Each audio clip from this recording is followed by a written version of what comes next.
Hey, what is up, everyone? Today we got a pretty unique story. It's narrated by Frederick Surrey. Get cozy and watch till the end, guys. Imagine, for a moment, that you are a space marine. Not just any warrior of the Imperium, but a veteran.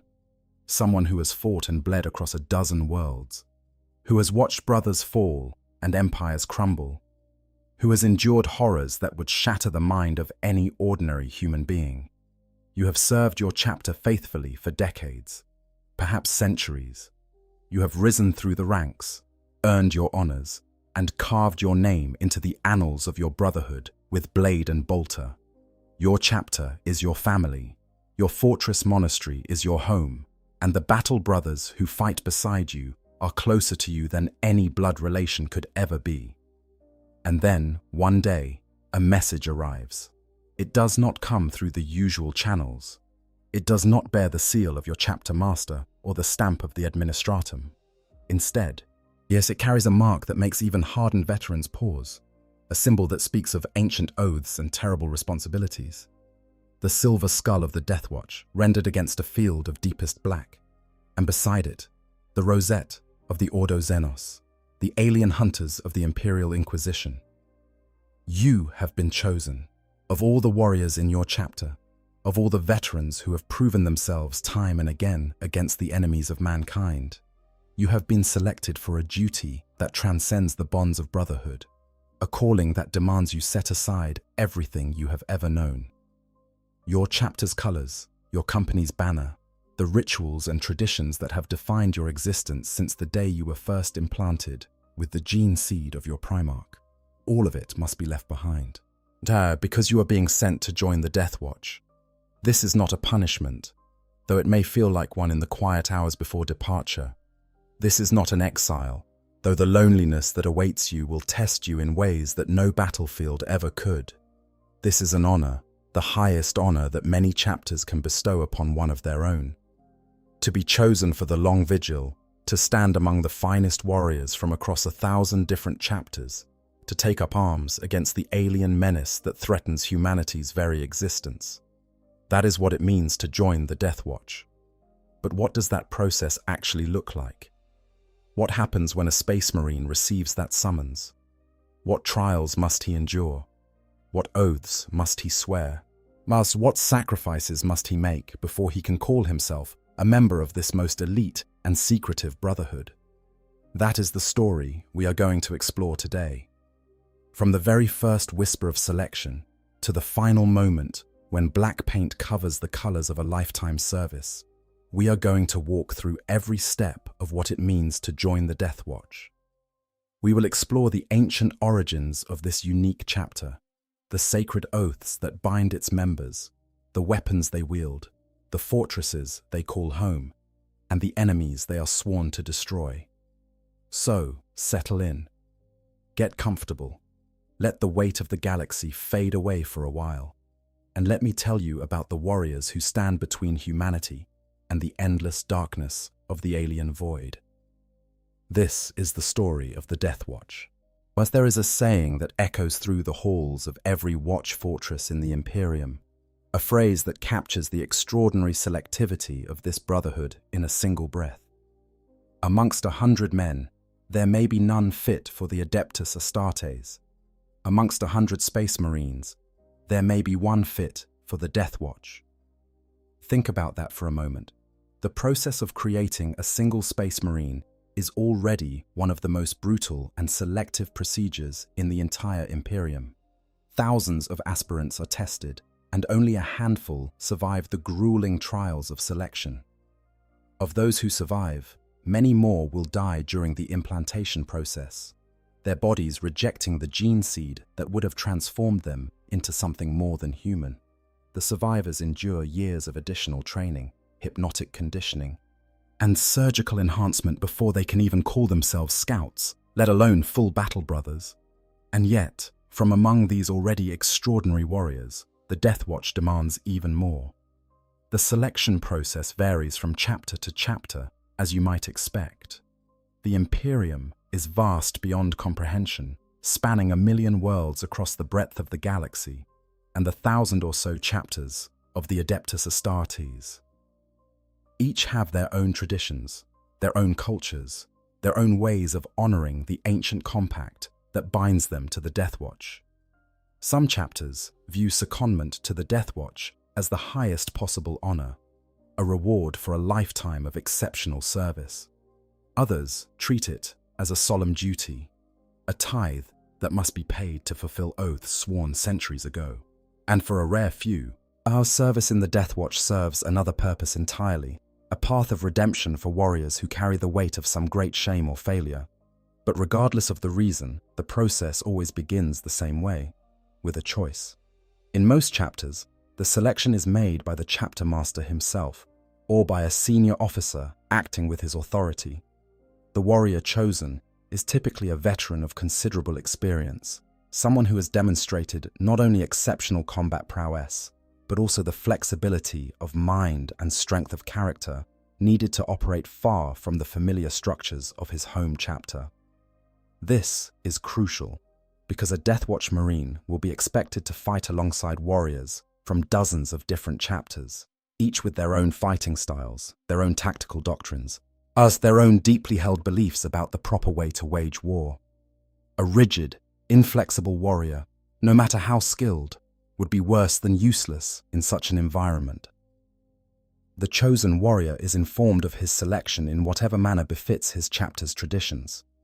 For some, it is a grand ceremony, conducted before the assembled brotherhood, with all the pomp and solemnity that such an occasion demands.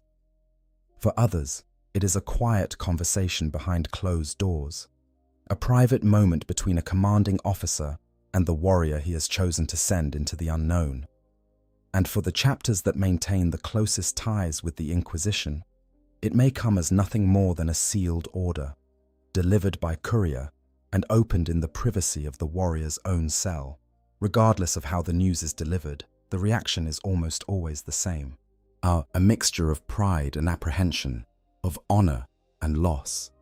Because every warrior chosen for the DeathWatch knows that he is about to leave behind everything that has defined his existence. His brothers, his home, his very identity as a son of his Primarch. He will carry those things with him, of course, in memory and in the single shoulder pad that bears his chapter's heraldry.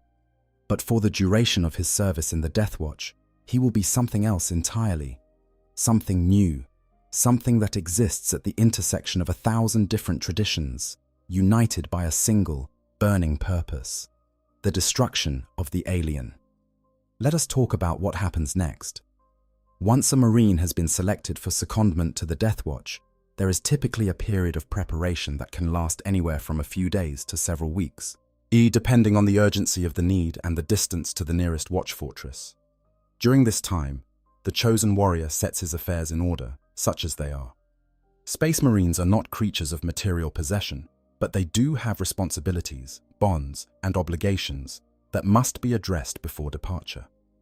A sergeant might need to brief his replacement and ensure that his squad is prepared for the transition. A company champion might need to formally relinquish his blade and title. A veteran who has served as a mentor to younger Marines must say his farewells, offering whatever wisdom he can before the distance between them becomes measured not in meters, but in light years. There are also practical matters to attend to. The warrior's personal war gear must be assessed, and in some cases, are modified to meet the specifications of the DeathWatch. While each Marine brings his own armor and weapons to the watch fortress, certain modifications are standard, the most visible of which is the replacement of one shoulder pauldron with the silver-skulled emblem of the DeathWatch. And then there is the matter of the armor itself. For a Space Marine, his power armor is far more than a mere protective shell. It is a sacred relic, a piece of living history that connects him to every warrior who has worn it before him. Each suit of ceramite plate has its own machine spirit, its own personality, its own relationship with the warrior who wears it. To alter that armor in any way is to fundamentally change the nature of that relationship, and what the DeathWatch demands is nothing less than a transformation. The warrior's armor must be painted black, not entirely black, mind you.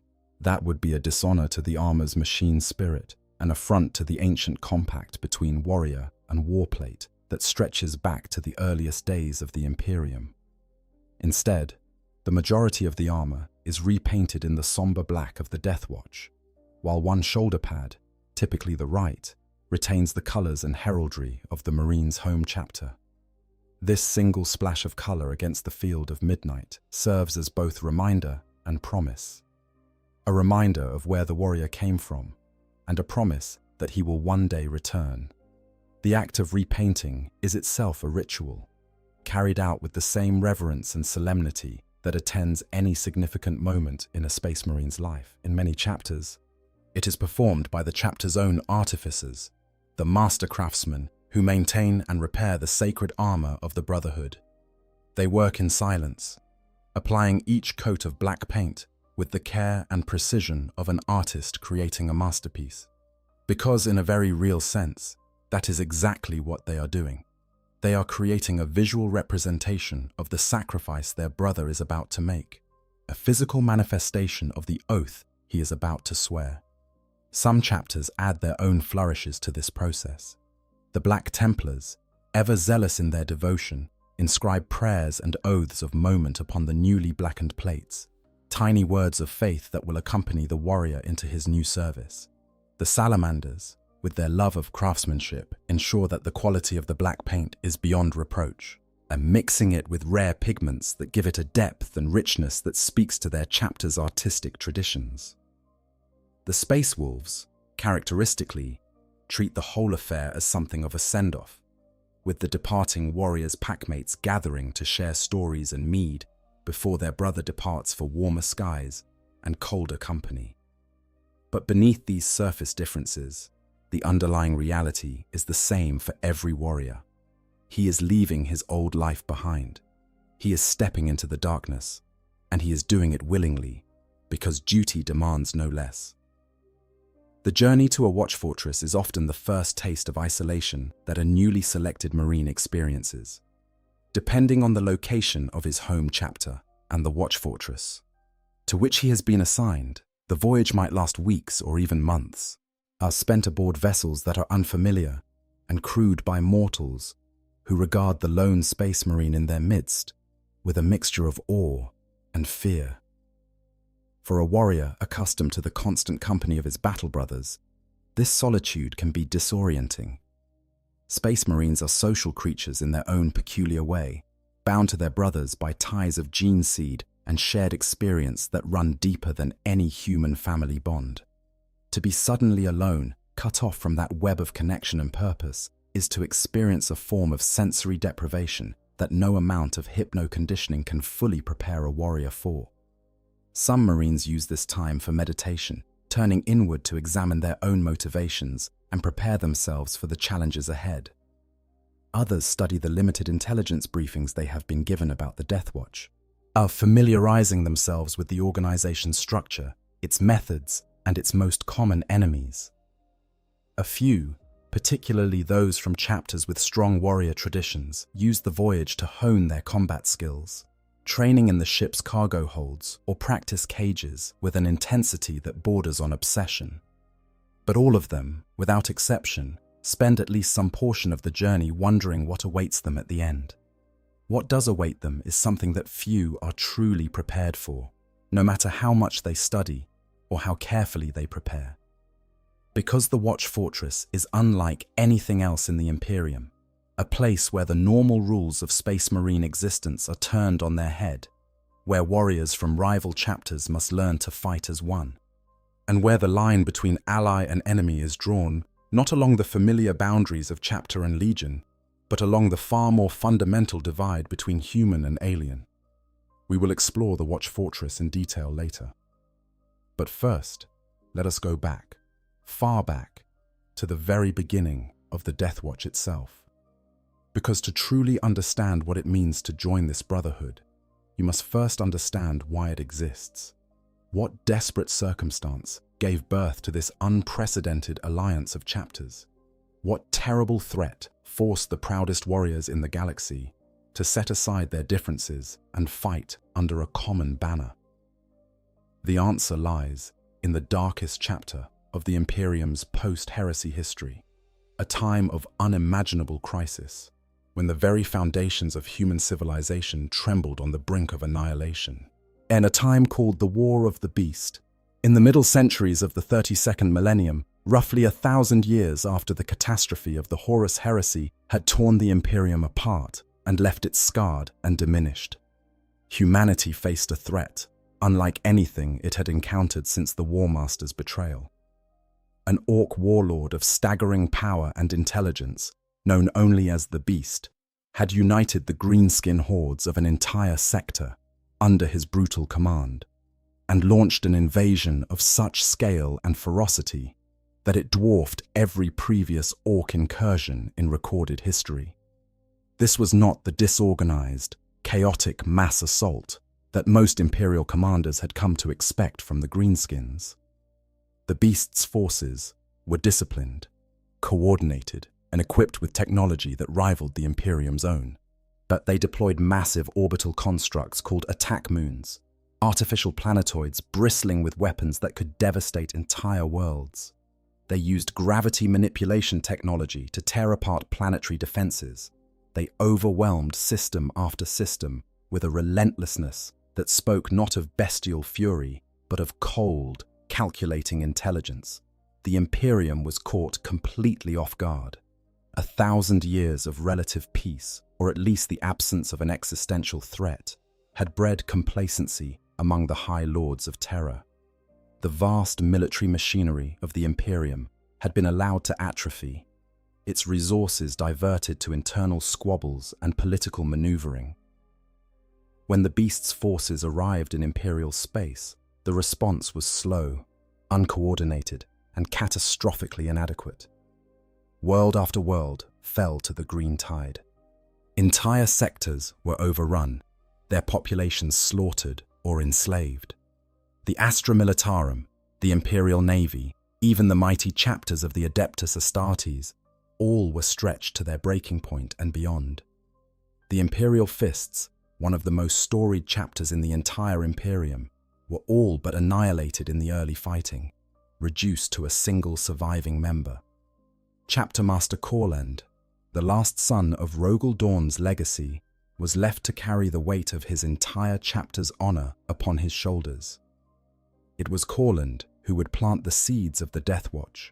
Faced with an enemy of unprecedented scale and capability, the Lord Commander of the Imperium understood that conventional military tactics were insufficient.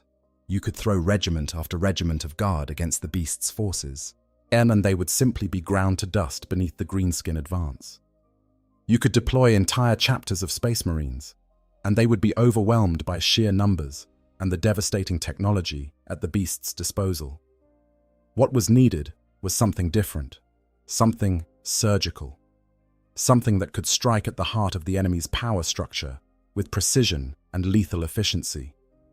Kill teams, small groups of the most elite, most experienced warriors from multiple chapters, united not by shared gene seed or chapter tradition, but by a common purpose, the elimination of specific strategic targets. These kill teams would operate behind enemy lines, striking at command structures, destroying key assets, and creating the openings that larger forces could exploit. It was a radical concept, one that flew in the face of millennia of Space Marine tradition. The chapters of the Adeptus Astartes were fiercely independent organizations, each with its own culture, its own command structure, and its own jealously guarded autonomy. The idea of mixing warriors from different chapters into ad hoc combat units was, to many chapter masters, borderline heretical. It ran counter to the principles laid down in the Codex Astartes, the sacred text that had governed Space Marine organization since the days of Rabaut Guilliman. But Corland was persuasive, and desperation has a way of making the unthinkable acceptable. The original recruits for this new force were drawn from the survivors of the initial Imperial assault on Ulanor, the Beast's capital world. These warriors had fought side by side against the most powerful orc forces in history. They had watched their brothers die by the thousands. They had been tested beyond anything they had ever imagined, and they had survived. More importantly, They had learned something invaluable in the crucible of that terrible campaign. They had learned that warriors from different chapters could fight together, could complement each other's strengths and cover each other's weaknesses, and could achieve things that no single chapter could accomplish alone. These survivors painted their armor a somber black, a mark of mourning for the countless brothers who had fallen during the battle. It was a spontaneous gesture, not prescribed by any regulation or ritual, but it carried a weight that transcended words. Standing vigil over their fallen brothers, clad in the color of grief and determination, these warriors became the first DeathWatch. Their first mission was brutally simple in concept and impossibly dangerous in execution. Destroy the Orc attack moon that was threatening Terror itself, a massive orbital construct crawling with millions of greenskins and protected by technology that the Imperium barely understood, hanging in the void above the throne world of humanity, like a fist raised in threat. A conventional assault would have required resources that the Imperium simply did not have. But a small team of elite warriors, inserted via boarding torpedo, fighting their way through the attack moon's interior to its vital systems. That was something these kill teams could do, and they did it. At terrible cost, with losses that would have broken lesser warriors. The first DeathWatch killed their way through the attack moon's defenses and destroyed it. It was a victory that proved the concept beyond any doubt. Small teams of elite warriors, drawn from multiple chapters and united by common purpose, could accomplish what armies could not. But the War of the Beast was not over. Not by a long measure. Before the second Imperial invasion of Ullanor, Courland recognized that this new force needed formal structure and institutional support if it was to survive beyond the current crisis. He reached an agreement with inquisitorial representative Venand, a canny political operator who understood the value of what Courland had created. The deal was elegant in its simplicity. The DeathWatch would fall under the purview of the Inquisition, specifically the newly formed Ordo Xenos, but operational command would remain with a Space Marine, a watch commander who would answer to the Inquisition in matters of strategy, but retain tactical autonomy in the field. The first watch commander of the DeathWatch was Asger Warfist, a wolf lord of the Space Wolves chapter. Warfist was a warrior of legendary ferocity and surprising political acumen, a man who could drink a thunderwolf under the table and then negotiate a ceasefire with a planetary governor in the same afternoon. He was also deeply pragmatic, understanding that the survival of the DeathWatch depended on its ability to work with the Inquisition rather than against it, even when the interests of the two organizations did not perfectly align. Under Warfist's command, the DeathWatch fought alongside Courland during the second invasion of Ullanor. The campaign was a nightmare of unprecedented brutality, and Courland himself was killed in battle against a second Beast-class warboss, a revelation that shocked the Imperium to its core. The idea that there might be multiple creatures of the Beast's power operating simultaneously was almost too terrible to contemplate. But the DeathWatch endured. During the third and final Imperial offensive on Ullanor, Warfist commanded one of the 5 attack groups, and the Beast was finally destroyed, though the cost was staggering. The Imperium survived, but it was changed forever, and so was the nature of its defense against the alien menace. Now, there exists a second account of the DeathWatch's origins, one that predates the War of the Beast narrative in the lore, and tells a somewhat different story. According to this earlier version, the DeathWatch was born not from the fires of a single cataclysmic war, but from a more deliberate, calculated process of strategic planning. In this telling, a great conclave of Inquisitor lords from the Ordo Xenos gathered at a place called Orphite 4. This gathering, known as the Apocryphon Conclave, brought together the most experienced and far-sighted alien hunters in the Inquisition, men and women who had spent their lives studying the myriad Xenos threats that pressed in on the Imperium from every direction. They shared a common belief, one that chilled the blood of everyone who heard it. Sooner or later, the alien menace would overwhelm humanity. Not because any single species was powerful enough to destroy the Imperium on its own, but because the sheer number and variety of alien threats was growing faster than the Imperium's ability to counter them. The conclave debated for years, weighing different strategies and approaches. Some advocated for the total annihilation of all alien life, a policy of absolute xenocide that would leave no corner of the galaxy untouched. Others argued for a more pragmatic approach, suggesting that certain less hostile xeno-civilizations might be tolerated or even cautiously engaged if doing so served humanity's long-term interests. In the end, a strategy was formed, one that required the creation of a dedicated force of space marines, drawn from existing chapters, whose sole purpose would be the study and elimination of alien threats. The conclave took their proposal to the chapter masters of the Adeptus Astartes and requested an audience. The assembled chapter masters listened to the Inquisitor's warnings about the growing Xenos menace, weighed the evidence presented to them, and deliberated through a single night before delivering their verdict. They would join the Inquisitors in a solemn oath and form a new chapter, one comprised entirely of veteran battle brothers from existing chapters, dedicated to hunting and destroying the enemies of humanity beyond the borders of the Imperium and within. This new chapter was dubbed the DeathWatch, for it would stand guard against the doom foretold by the conclave.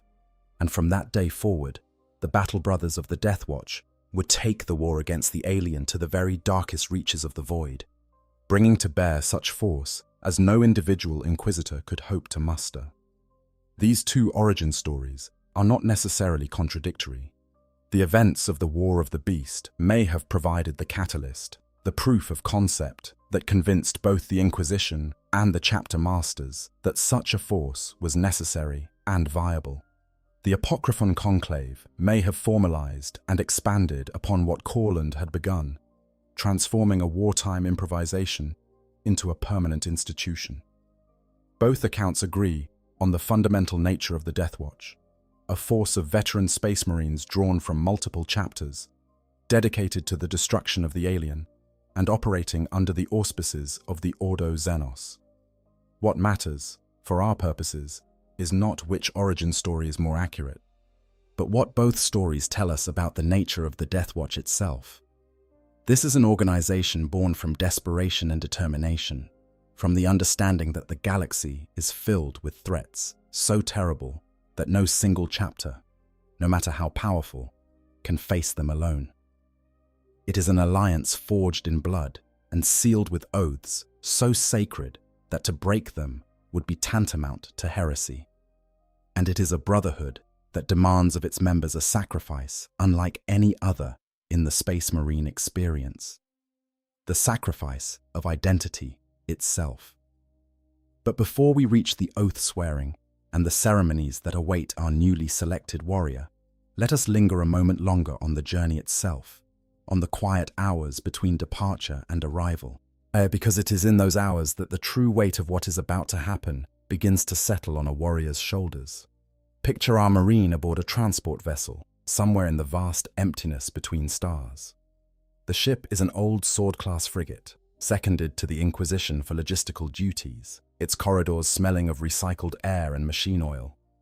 The crew are mortals, men and women who have spent their entire lives aboard this vessel, who regard the lone space marine in their midst with a reverence that borders on religious awe. They leave food outside his quarters, though he barely needs it.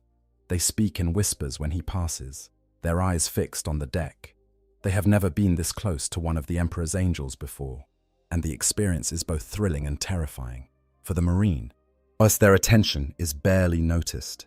His thoughts are turned inward, cycling through the same questions that every warrior bound for the DeathWatch has asked himself since the organization's founding. Will he measure up? Will the warriors he meets respect him? Or will they see him as an outsider, an interloper, in a brotherhood he has not yet earned the right to claim? Will he be able to set aside the habits and instincts that his chapter has drilled into him for decades, the automatic responses that are as much a part of him as his gene seed? And beneath these practical concerns, there is a deeper, more fundamental question that the Marine may not even have the vocabulary to express. Who will he be when this is over? The warrior who steps off this transport and onto the deck of a watch fortress will be, in some essential sense, the same man who boarded it. But the warrior who eventually returns to his chapter, months or years or decades from now, will be something different. He will have been broken down and rebuilt, not through physical trauma, but through the slow, relentless process of exposure to new ideas, new methods, and new brothers who see the galaxy through very different eyes. The warp transit itself is unremarkable as these things go. The ship's Geller field holds steady, the navigator finds a clean route through the Imperium, and the voyage passes without incident. But even the uneventful passage of time in the warp carries a particular quality of strangeness for a space marine traveling alone. In his chapter's fleet, surrounded by brothers, and the familiar sounds of their ship, the warp is just another element of travel, dangerous but manageable. Here, alone in a room that is too small for his augmented frame, listening to the subtle creaking of the hull and the distant murmur of the Geller field generators, the warp feels closer somehow, more present. The marine prays, not because he is afraid, though a wise warrior is always cautious of the warp, but because prayer is a form of preparation, a way of centering the mind and focusing the will on the task ahead. The words vary depending on his chapter.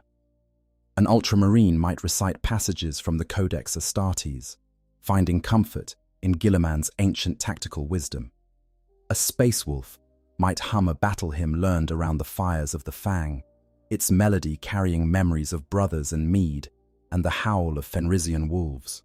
A Black Templar might whisper the litanies of hate, each word a sharp-edged stone hurled at the darkness outside the hull. But all of them, in their own way, are doing the same thing, preparing, steeling themselves for what comes next. When the ship finally translates back into real space, and the Marine gets his first glimpse of the Watch Fortress through a viewport, the reality of his situation strikes with a force that no amount of mental preparation can fully absorb. Watch fortresses do not look like the fortress monasteries of Space Marine chapters. They do not have the soaring spires and grand facades of the Ultramarines' Fortress of Hera, or the savage mountainous beauty of the Space Wolves' Fang. Watch fortresses are, by design, functional rather than inspirational. They are stations built for war, orbiting desolate worlds or hanging in the void between stars. If their architecture emphasizing defensive capability and operational efficiency over aesthetic appeal. But there is a beauty to them nonetheless, the stark, uncompromising beauty of a weapon honed to perfect purpose. The Watch Fortress is typically a massive orbital installation, its hull bristling with weapon emplacements and sensor arrays, its interior honeycombed with training facilities, armories, archives, and the austere living quarters of the warriors who call it home. Smaller structures, watch stations, are scattered across the region of space under the fortress's jurisdiction, serving as observation posts, forward bases, and early warning systems against alien incursion. As the transport approaches the Watch Fortress, the Marine can see other vessels clustered around it, as strike cruisers and rapid strike vessels bearing the inquisitorial rosette, their sleek hulls a contrast to the fortress's blunt functionality. Supply ships delivering the endless material that a watch fortress requires. And, if he is fortunate, a kill ship, one of the DeathWatch's own bombardment craft, its massive weapon systems quiescent, but radiating a latent menace that speaks of the terrible power at the organization's disposal. The docking procedure is efficient and impersonal. The Marine is directed to a berth by servitors and met at the airlock by a DeathWatch serf, a mortal servant whose role is to guide newcomers through the fortress's labyrinthine corridors to their assigned quarters. The serf is polite but brisk, offering only the minimum necessary information. The Marine's audience with the watch commander has been scheduled. His quarters are prepared. His assessment will begin at the watch commander's discretion, and just like that, the Marine is inside the watch fortress, standing in a corridor that smells of weapon oil and incense and the faint, metallic tang of recycled air, surrounded by the sounds of a military installation at work, the distant clang of hammers in the armory, the muffled thunder of weapons being test-fired in the ranges, the low murmur of voices speaking in a dozen different accents and dialects. He is home for the foreseeable future, and it is nothing like home at all. The first days in a watch fortress are a curious mixture of activity and waiting. The newly arrived Marine is given access to the fortress's common areas, but is not yet assigned to a kill team. He is not yet given a mission or a purpose. He is in a state of limbo, belonging neither to his old chapter nor to the DeathWatch, existing in the space between identities. This liminal period is both uncomfortable and instructive. For the first time in his life, the Marine is forced to interact with warriors from other chapters, without the buffer of a formal command structure or a shared mission. He must navigate social dynamics that are unfamiliar and sometimes bewildering, learning which topics of conversation are welcome and which are liable to start a fistfight. The daily rhythms of Watch Fortress life begin to impose themselves upon the newcomer almost immediately. Each cycle begins with a period of maintenance, both physical and spiritual. Warriors care for their war gear with the same devotion they might show to a prayer, cleaning and inspecting every component of their armor and weapons, with a meticulousness that speaks of centuries of ingrained habit. The sounds of this maintenance fill the arming chambers with a quiet, rhythmic cadence, the soft rasp of chamois on ceramite, the click of bolt mechanism checks, the whisper of blessed oils applied to weapon joints. Then comes training, which occupies the largest portion of each day. Training in a watch fortress is more varied and more demanding than anything a standard chapter provides, because it must prepare warriors for every conceivable kind of alien threat across every conceivable kind of terrain and environment. One session might involve close-quarters combat drills designed to simulate fighting genestealers in the confined spaces of a space hulk, whilst the next might focus on long-range marksmanship against fast-moving Eldari jetbike targets.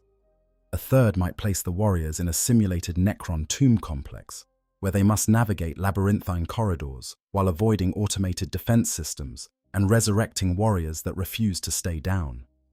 The mess halls of a watch fortress are fascinating places, though no Marine would ever use that word to describe them. Here, warriors from a dozen different chapters sit together and share meals that are utilitarian in content, but rich in the conversations that accompany them. A space wolf might regale his tablemates with tales of hunts across the frozen tundra of Fenris, gesturing expansively with a hand still bearing the calluses of a recent sparring session. A salamander listens quietly, on his thoughts drifting to the volcanic forges of Nocturne, offering the occasional dry observation that makes even the wolf pause mid-sentence. An Imperial fist debates tactical doctrine with an iron hand, their disagreements sharp but respectful, each making points that the other grudgingly acknowledges. A blood angel sits slightly apart, managing the hunger that gnaws at his soul with the quiet discipline that his chapter has taught him, contributing to the conversation when addressed but never initiating it. These meals are more than simple nourishment. They are the forge in which the bonds of the DeathWatch are hammered into shape. It is over shared food and shared stories that warriors from different chapters begin to see each other not as strangers, but as brothers, and not as representatives of rival traditions, but as individuals with their own strengths, their own weaknesses, and their own stories to tell. Between training sessions and meals, DeathWatch Marines have access to the Watch Fortress's extensive libraries and data vaults. These repositories contain centuries of accumulated knowledge about every known Xenos species, organized and cross-referenced in ways that make them invaluable tools for mission preparation. A Marine preparing for deployment against a Tau expansion force can study the Tau's military organization, their preferred tactics, their technological capabilities, and their known weaknesses, all compiled from the reports of kill teams who have faced the Tau in the field and survived to file their observations. The libraries also contain philosophical treatises on the nature of the Xenos threat, written by Watch commanders and inquisitors over the course of millennia. Now, I want to take a quick second here to just share something personal. The DeathWatch has always been one of my favorite corners of 40k lore, and honestly, I think the reason is that it fixes the one thing that always bugged me about Space Marines. They're so isolated. Every chapter is its own little world, and you rarely get to see what happens when a space wolf has to trust a dark angel with his life, or when an Imperial Fist has to admit that maybe the Raven Guard's way of doing things is actually better for the mission. The Death Watch forces that conversation. It takes the best warriors in the galaxy and says, figure it out together or die apart. And I think that tension, that friction between pride and necessity, is what makes every Death Watch story feel so much more human than it has any right to. But anyways, that's just my 2 cents. Let's get back to the video. These works explore questions that most Imperial citizens would never think to ask. Questions about the nature of alien intelligence, the possibility of Xenos communication, and the ethical implications of the Death Watch's mission. The answers vary depending on the author, but the questions themselves serve an important purpose, forcing Death Watch Marines to think about the alien threat in terms that go beyond simple tactical assessment and into the realm of genuine understanding. The refectory is where most of these interactions take place. Death Watch Marines eat communally, but the atmosphere in a Watch Fortress refectory is very different from what one finds in a standard chapter's mess hall. Instead of the easy camaraderie of brothers who have known each other for decades, there is a more measured, cautious quality to the conversation. Warriors size each other up across the tables, assessing potential allies and potential rivals with the same analytical precision they bring to evaluating enemy forces. There are cliques, inevitably. Marines from the same chapter, or from chapters that share a particularly close bond, tend to gravitate toward each other. But these groupings are fluid and permeable, constantly shifting as new arrivals join and departing Marines return to their home chapters. The Death Watch's culture actively discourages the formation of permanent factions because factions lead to insularity. An insularity is the enemy of everything the Death Watch stands for. The training halls offer another venue for the newcomer to find his footing. Here, the Marine can test himself against warriors whose combat styles are entirely different from what he is accustomed to. A veteran of the Imperial Fist's siege warfare tradition might find himself sparring against a White Scar who fights with the fluid, mobile style of the Chagorian steppes. An Iron Hand who approaches combat as an exercise in mechanical efficiency might face a Blood Angel whose fighting style is raw, visceral, and charged with a ferocity that borders on the feral. These sparring sessions serve multiple purposes. They allow the newcomer to assess the capabilities of potential teammates and to demonstrate his own skills. And they provide an opportunity for warriors from different traditions to learn from each other, exchanging techniques and insights. And they serve as a release valve for the tensions that inevitably build when proud, powerful warriors from rival chapters are confined in close quarters. Injuries during sparring are not uncommon.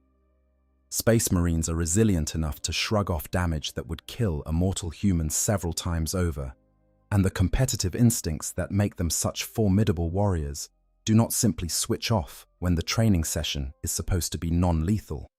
Broken bones, cracked ceramite, and the occasional lost tooth are all part of the price of admission. As long as the injuries are not deliberately malicious and the combatants shake hands afterward, the Watch Fortress's leadership considers them an acceptable cost of doing business. It is during this period of assessment and acclimatization that the newcomer begins to grasp the full scope of what the Death Watch does and why. He attends briefings on current Xenos threats, delivered by Watch captains whose encyclopedic knowledge of alien civilizations is both impressive and deeply unsettling.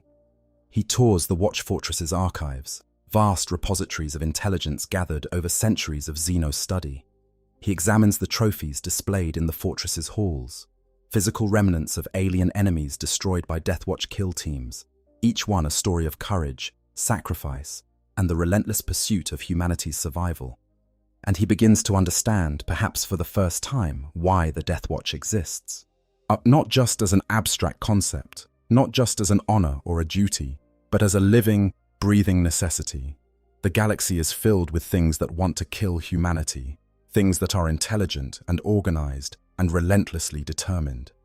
The standard military forces of the Imperium can hold the line against most of these threats, but the DeathWatch handles the threats that those forces cannot. This understanding changes the newcomer. Not suddenly, not dramatically, but in small, incremental ways that accumulate over days and weeks. He begins to see the warriors around him not as representatives of rival chapters, but as colleagues in a shared enterprise. He begins to appreciate their different perspectives and combat styles, not as eccentricities, but as assets.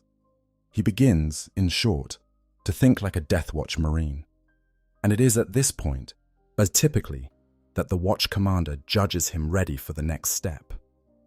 Let us now turn to the most sacred and solemn moment in any DeathWatch Marine's journey, the moment when words become chains and promises become purpose. The Apocryphon Oath. When a warrior arrives at his assigned watch fortress, he is not immediately inducted into the DeathWatch. There is a process, a period of assessment and preparation that can last days or even weeks, during which the newcomer is evaluated by the Watch Commander and his senior staff. They want to know not just what the warrior can do, but who he is. What drives him, what fears him, what might break him, and what will make him whole again when the weight of his new duty threatens to crush him. This assessment takes many forms. There are combat evaluations, of course, these sparring sessions and simulated engagements designed to test the newcomer's skills against a variety of opponents and scenarios. But there are also interviews, conversations that range from the tactical to the philosophical, in which the Watch Commander and the Watch Fortress's chaplain probe the depths of the warrior's character. They ask about his chapter, its traditions, its strengths and weaknesses. They ask about his combat experience, the enemies he has faced, the tactics he has employed, the lessons he has learned. They ask about his motivations, why he believes he was selected, what he hopes to achieve during his vigil, how he feels about setting aside his chapter's colors to serve under an unfamiliar banner, and they ask about his faith.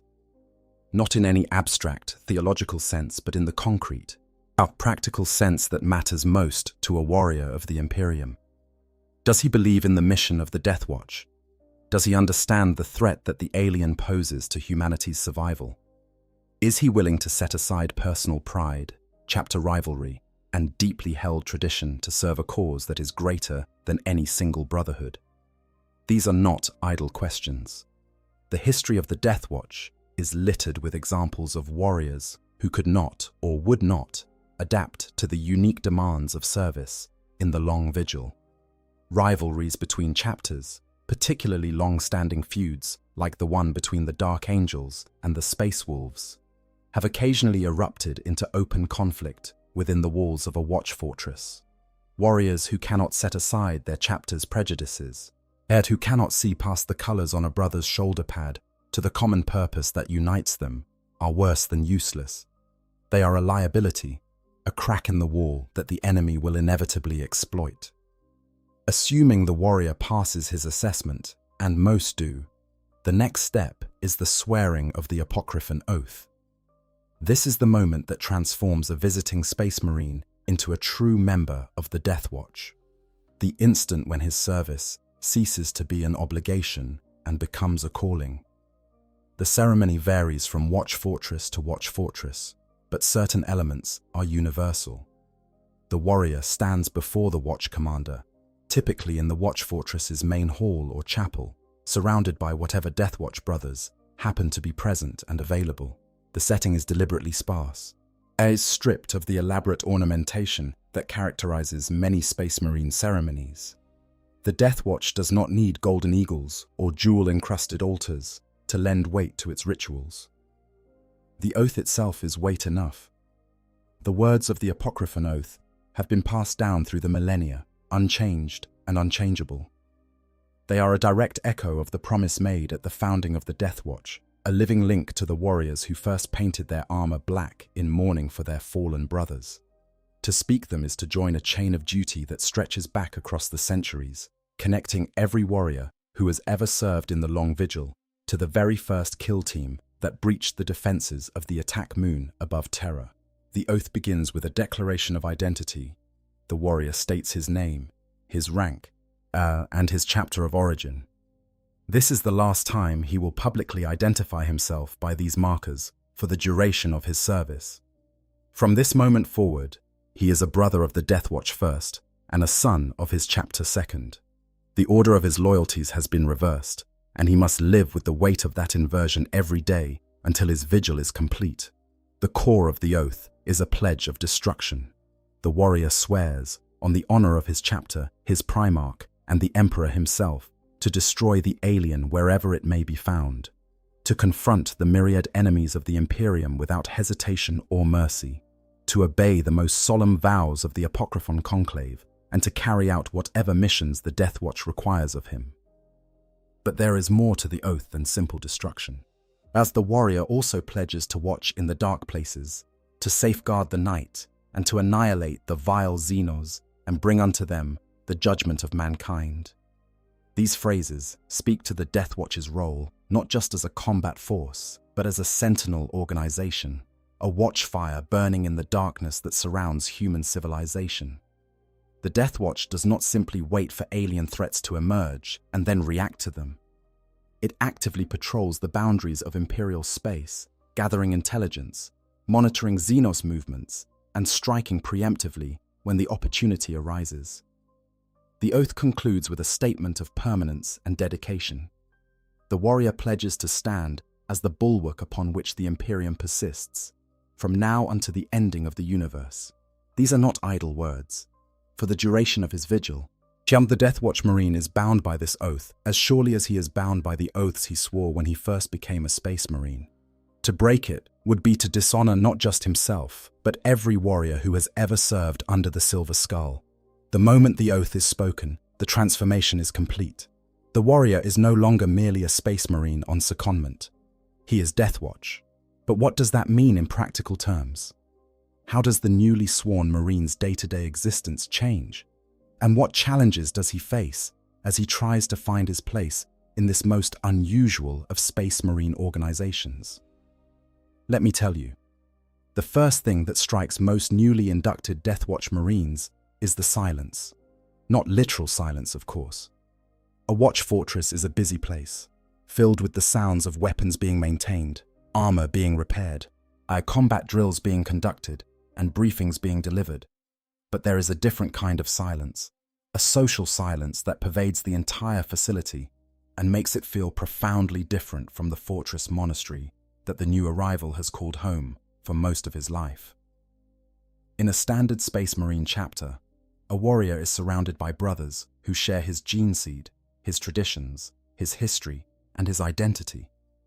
Every Marine in the chapter is connected to every other by ties that run deeper than blood, deeper even than the bonds forged in combat. They share a common culture, a common purpose, and a common understanding of the universe and their place in it.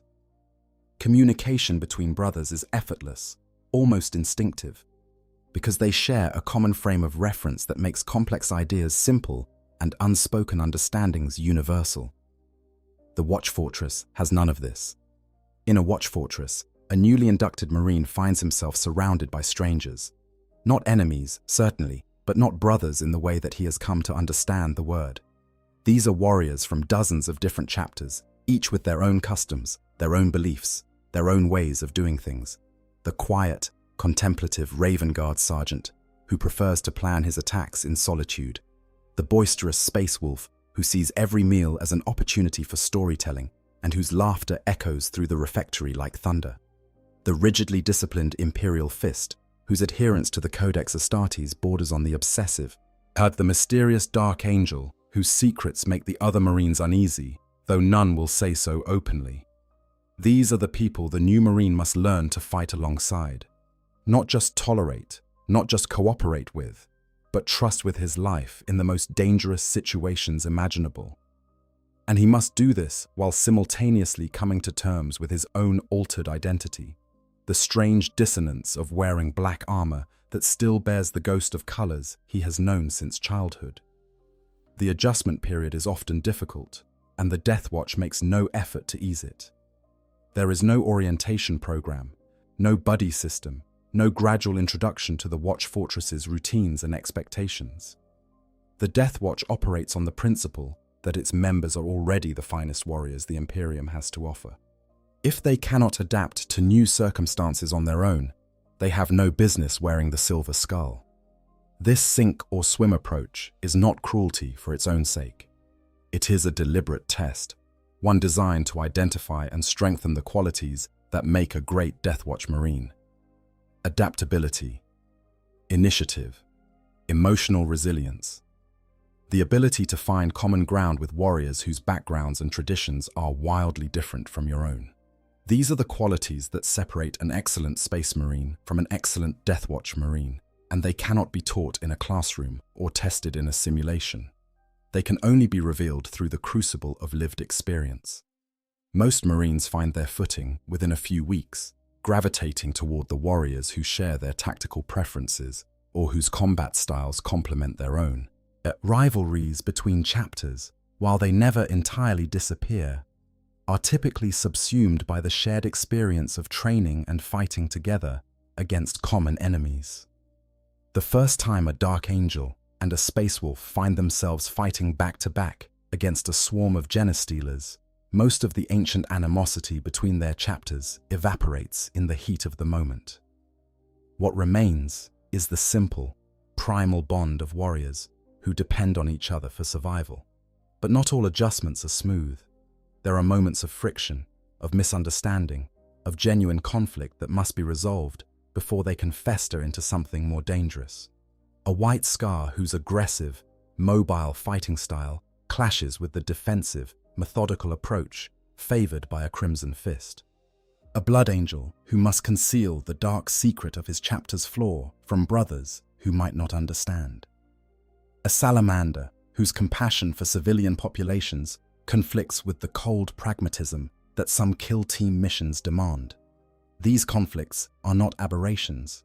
They are an integral part of the DeathWatch experience, and they serve a vital purpose. By forcing warriors from different backgrounds to confront and resolve their differences, the DeathWatch creates something stronger than any single chapter could produce on its own. A brotherhood forged not from shared gene seed, but from shared purpose. A unity that transcends the boundaries of tradition and biology to find its foundation in something more fundamental. The absolute conviction that humanity must survive no matter the cost. The Watch Fortress itself is a reflection of this philosophy. Unlike the fortress monasteries of standard Space Marine chapters, which are designed to embody and reinforce a single chapter's identity, a Watch Fortress is deliberately neutral in its aesthetic. There are no grand murals depicting the heroic deeds of a single Primarch, no chapter-specific relics on display in the hallways, no traditions that favor one chapter's culture over another's. Instead, the Watch Fortress is adorned with trophies taken from alien enemies, weapons, skulls, fragments of strange technology, each one a testament to a victory won by warriors who set aside their differences to serve a common cause. The training facilities within a Watch Fortress are among the most comprehensive in the entire Imperium. They include simulation chambers that can recreate virtually any combat environment, from the cramped corridors of a space hulk to the open wastes of a desert world. They contain archives of Xeno's intelligence so vast and detailed that a Marine could spend a lifetime studying them and still only scratch the surface. They house armories stocked with weapons and equipment that are unavailable to standard Space Marine chapters, including some items of alien origin that have been adapted for human use. And they are staffed by some of the most experienced warriors in the galaxy, watch captains who have served multiple vigils, each one adding to their encyclopedic knowledge of alien tactics and vulnerabilities. Chaplains whose faith has been tempered by centuries of exposure to the worst the galaxy has to offer. Librarians whose psychic abilities have been honed to detect and counter the myriad psychic threats posed by Xenos races. Tech Marines who have developed an intimate understanding of alien technology, not to admire or emulate it, but to find its weaknesses and exploit them. Among the most prominent watch fortresses in the Imperium is Thalassa Prime, which serves as a kind of headquarters for the DeathWatch, though the organization's decentralized nature means that no single fortress truly commands all others. Thalassa Prime is the repository of the DeathWatch's most sacred records and traditions, the place where the master copy of the Apocryphal Oath is kept, and where the most significant decisions about the organization's future are made. But Thalassa Prime is far from the only watch fortress of note. Watch Fortress Erioch, situated in the Jericho Reach on the eastern fringe of the galaxy, has been at the forefront of the Imperium's wars against the Tyrannid hive fleets for centuries.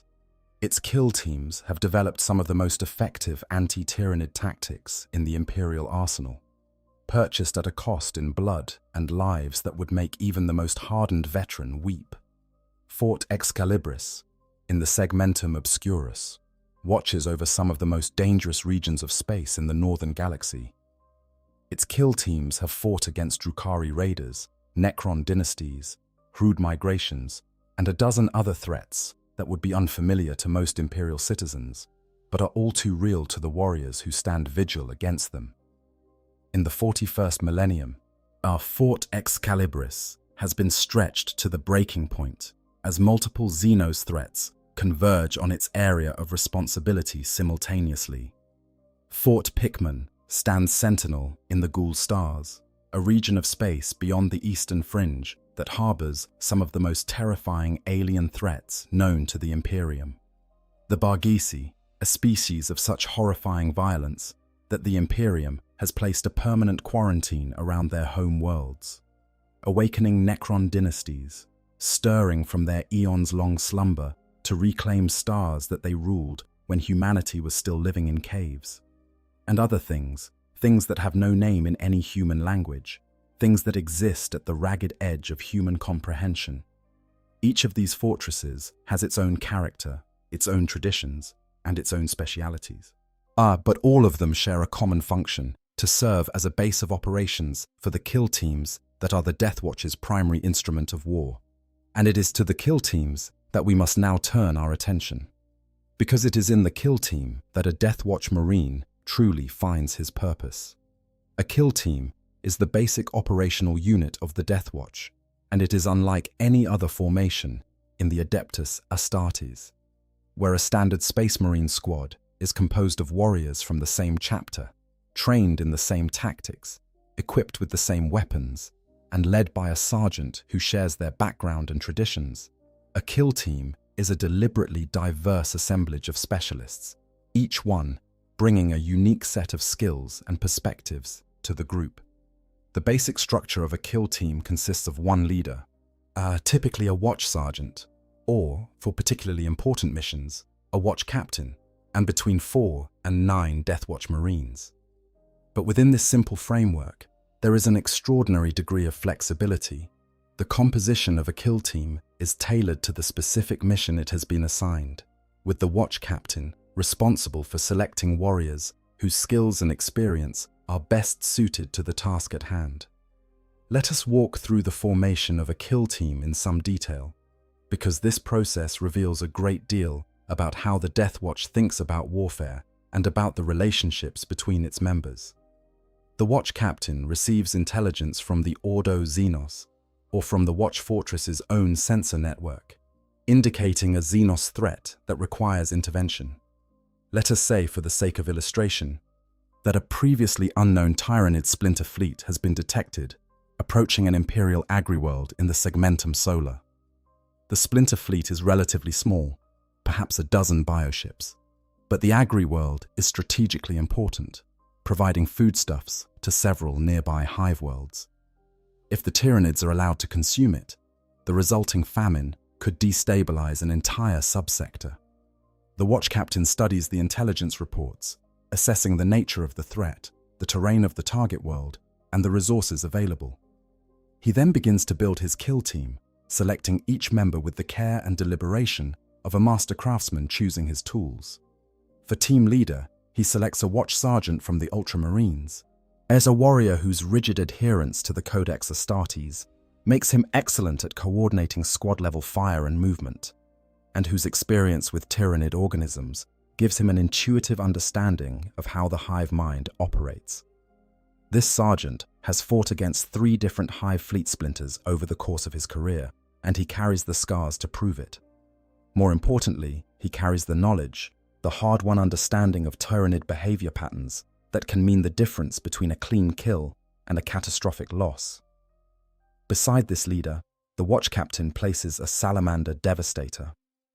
The sons of Vulcan are renowned for their mastery of flame weapons, and against the Tyranids, fire is one of the most effective tools in the Imperial arsenal.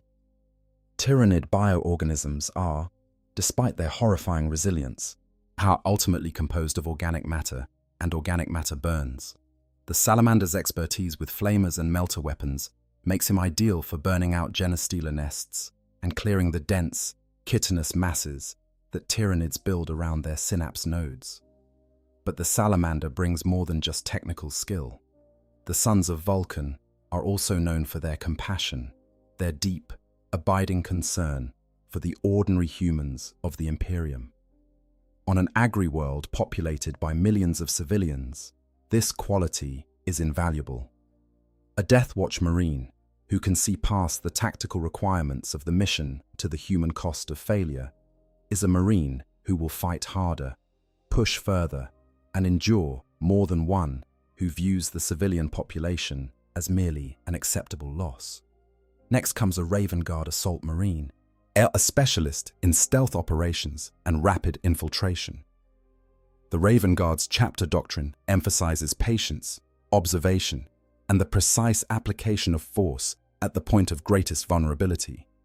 This warrior will serve as the kill team's scout, infiltrating ahead of the main force to identify priority targets, map enemy dispositions, and eliminate synapse creatures before the main assault begins.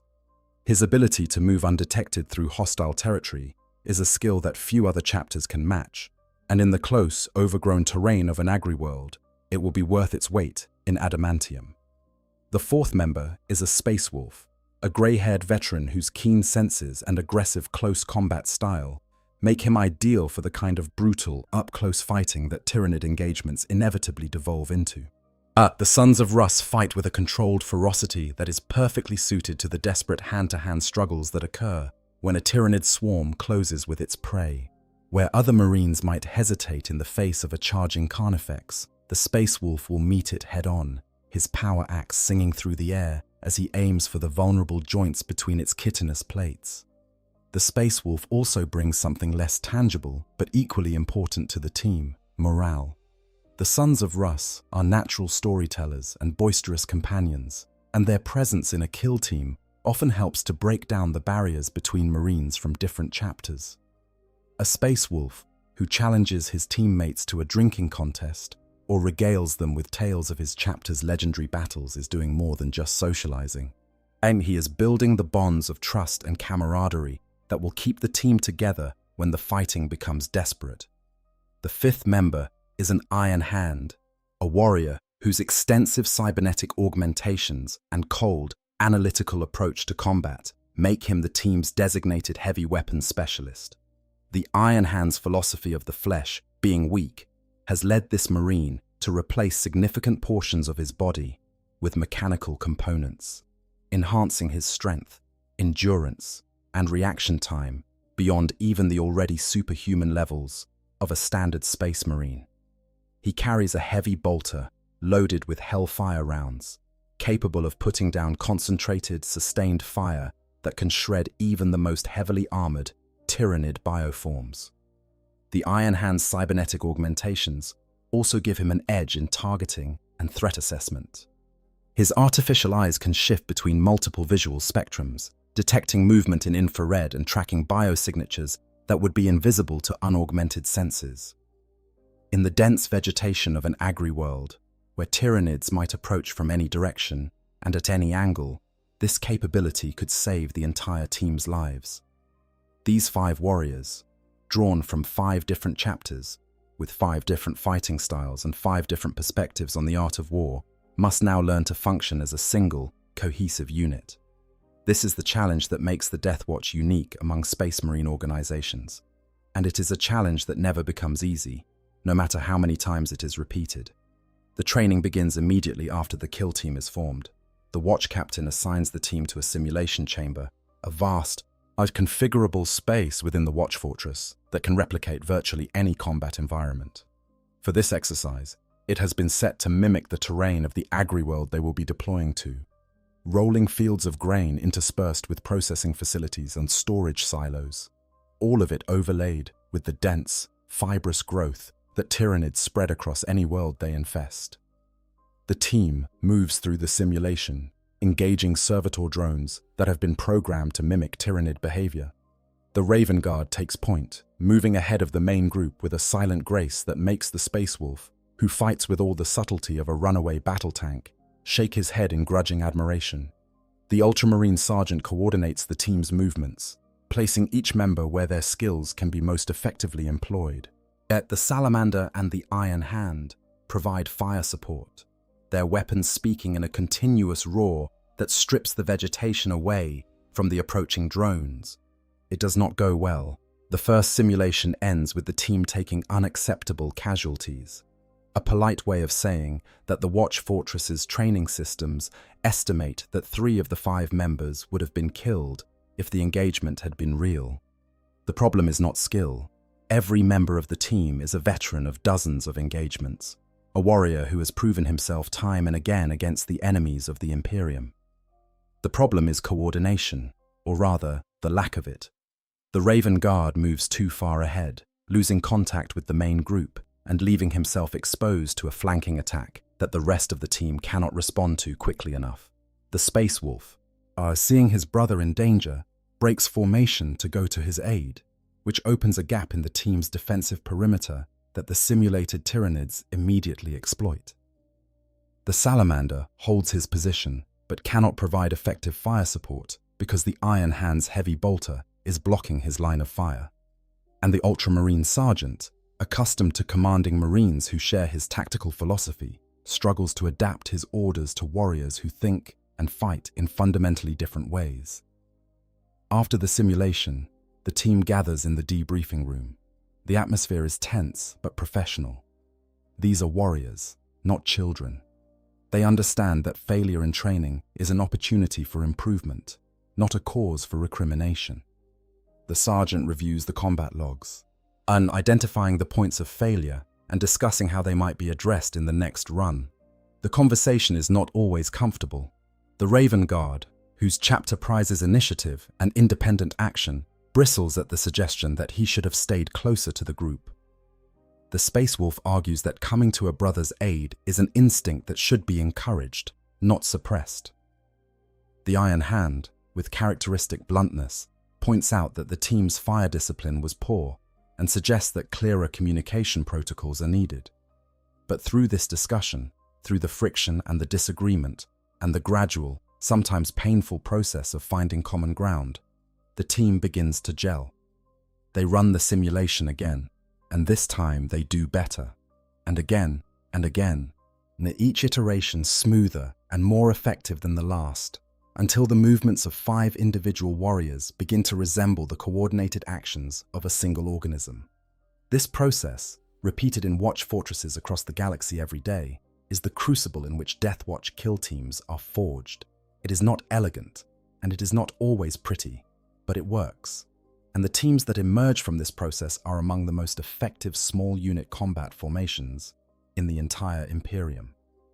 Consider, for example, a kill team being assembled to deal with a Tyranid infestation on an agri-world in the Segmentum Solar. The watch captain might select a Salamander Devastator, whose expertise with flamers and melter weapons makes him ideal for burning out Genestealer nests. He might pair that warrior with an Ultramarines tactical marine whose rigid adherence to the Codex Astartes makes him excellent at coordinating squad-level fire and movement. A Raven Guard assault marine could provide the team with a stealthy scout capable of infiltrating ahead of the main force to identify priority targets. And a Space Wolf Longfang could anchor the team's ranged firepower with his heavy bolter, providing suppressive fire while the others close with the enemy. Each of these warriors comes from a different chapter, with a different fighting style, a different tactical philosophy, and a different set of strengths and weaknesses. The challenge, and the genius, of the kill team concept is that these differences are not obstacles to be overcome, but advantages to be exploited. What the diversity of the team is its greatest strength, because it means that no matter what situation the team encounters, at least one member will have the experience and expertise to deal with it. But diversity alone is not enough. A kill team is not simply a collection of talented individuals. It is a team, and teams require cohesion, trust, and the ability to communicate effectively under the most extreme conditions. This is where the DeathWatch's training regime comes into play. Kill team training in the DeathWatch is an intensive, immersive process that begins the moment a warrior is assigned to a team and continues for as long as the team exists. The team trains together constantly, running through an endless cycle of combat simulations, tactical exercises, and live fire drills designed to build the bonds of trust and understanding that will keep them alive when the bolts are flying and the aliens are closing in. The training covers every conceivable scenario, from close quarters combat in the corridors of a space hulk to open field engagements against armored orc columns to stealth operations behind enemy lines. The kill team practices with every weapon in the DeathWatch armory, learning to use and maintain equipment that may be unfamiliar to Marines from certain chapters. They study Xenos physiology, learning the vulnerable points of every known alien species. They practice communication protocols, developing a shared tactical vocabulary that transcends chapter-specific terminology. And they fight, over and over again, in conditions designed to be as realistic as possible. Against servitor drones that mimic the behavior of Xenos warriors. Against other kill teams in competitive exercises that test not just combat skill, but tactical creativity and adaptability. Against live Xenos specimens, captured and contained within the Watch Fortress's secure facilities, their ferocity undiminished by captivity. Through this process, the warriors of a kill team forge bonds that are different from, but no less strong than, the bonds they share with their chapter brothers. These are bonds born not from shared gene seed or common tradition, but from shared danger and mutual dependence. When you have fought beside a man against creatures that could tear you apart with their bare claws, when you have trusted him to cover your back while you advance into a hail of enemy fire, or when you have saved his life and he has saved yours, the fact that he wears different colors on his shoulder pad ceases to matter. The DeathWatch recognizes several standard kill team configurations, each designed for a specific type of mission. Understanding these configurations gives us a window into the tactical versatility that makes the DeathWatch such a formidable force. The Aquila kill team is the most flexible configuration, a generalist formation designed to handle any eventuality. Named for the double-headed eagle of the Imperium, the Aquila team is the DeathWatch's Swiss Army knife, equally capable of conducting surgical strikes, holding defensive positions, gathering intelligence, or simply applying overwhelming firepower to a problem that refuses to go away. When a watch captain is unsure what kind of resistance a mission will encounter, he typically defaults to an Aquila formation. The Führer kill team is the Swarm Slayer, a formation designed specifically to deal with enemies who rely on overwhelming numbers. When vast hordes of orcs come stampeding toward an Imperial position, or surging Tyrannid swarms darken the landscape with their sheer mass, the Führer team is deployed to stem the tide. These teams emphasize ranged weaponry, particularly weapons that generate an overwhelming volume of fire. Frag cannons, Infernus heavy bolters, storm bolters loaded with metal storm rounds, anything that can scythe down rank upon rank of lightly armored targets. The Malleus kill team is the monster slayer and tank killer. Where the Führer team deals with quantity, the Malleus team deals with quality. While these are the warriors who stand unshaken before the towering abominations and deviant war engines that the galaxy's alien civilizations deploy, the bio-titans of the Tyrannids, the heavy walkers of the Tau, the ancient war constructs of the Necrons. Malleus teams make great use of the heaviest man-portable assault weaponry available. Thunderhammers, Lascannons, multi-melters, and other weapons capable of punching through the thickest armor and the toughest hides. The Purgatus kill team is designed for decapitation strikes, targeting the leaders and command elements of Xenos forces.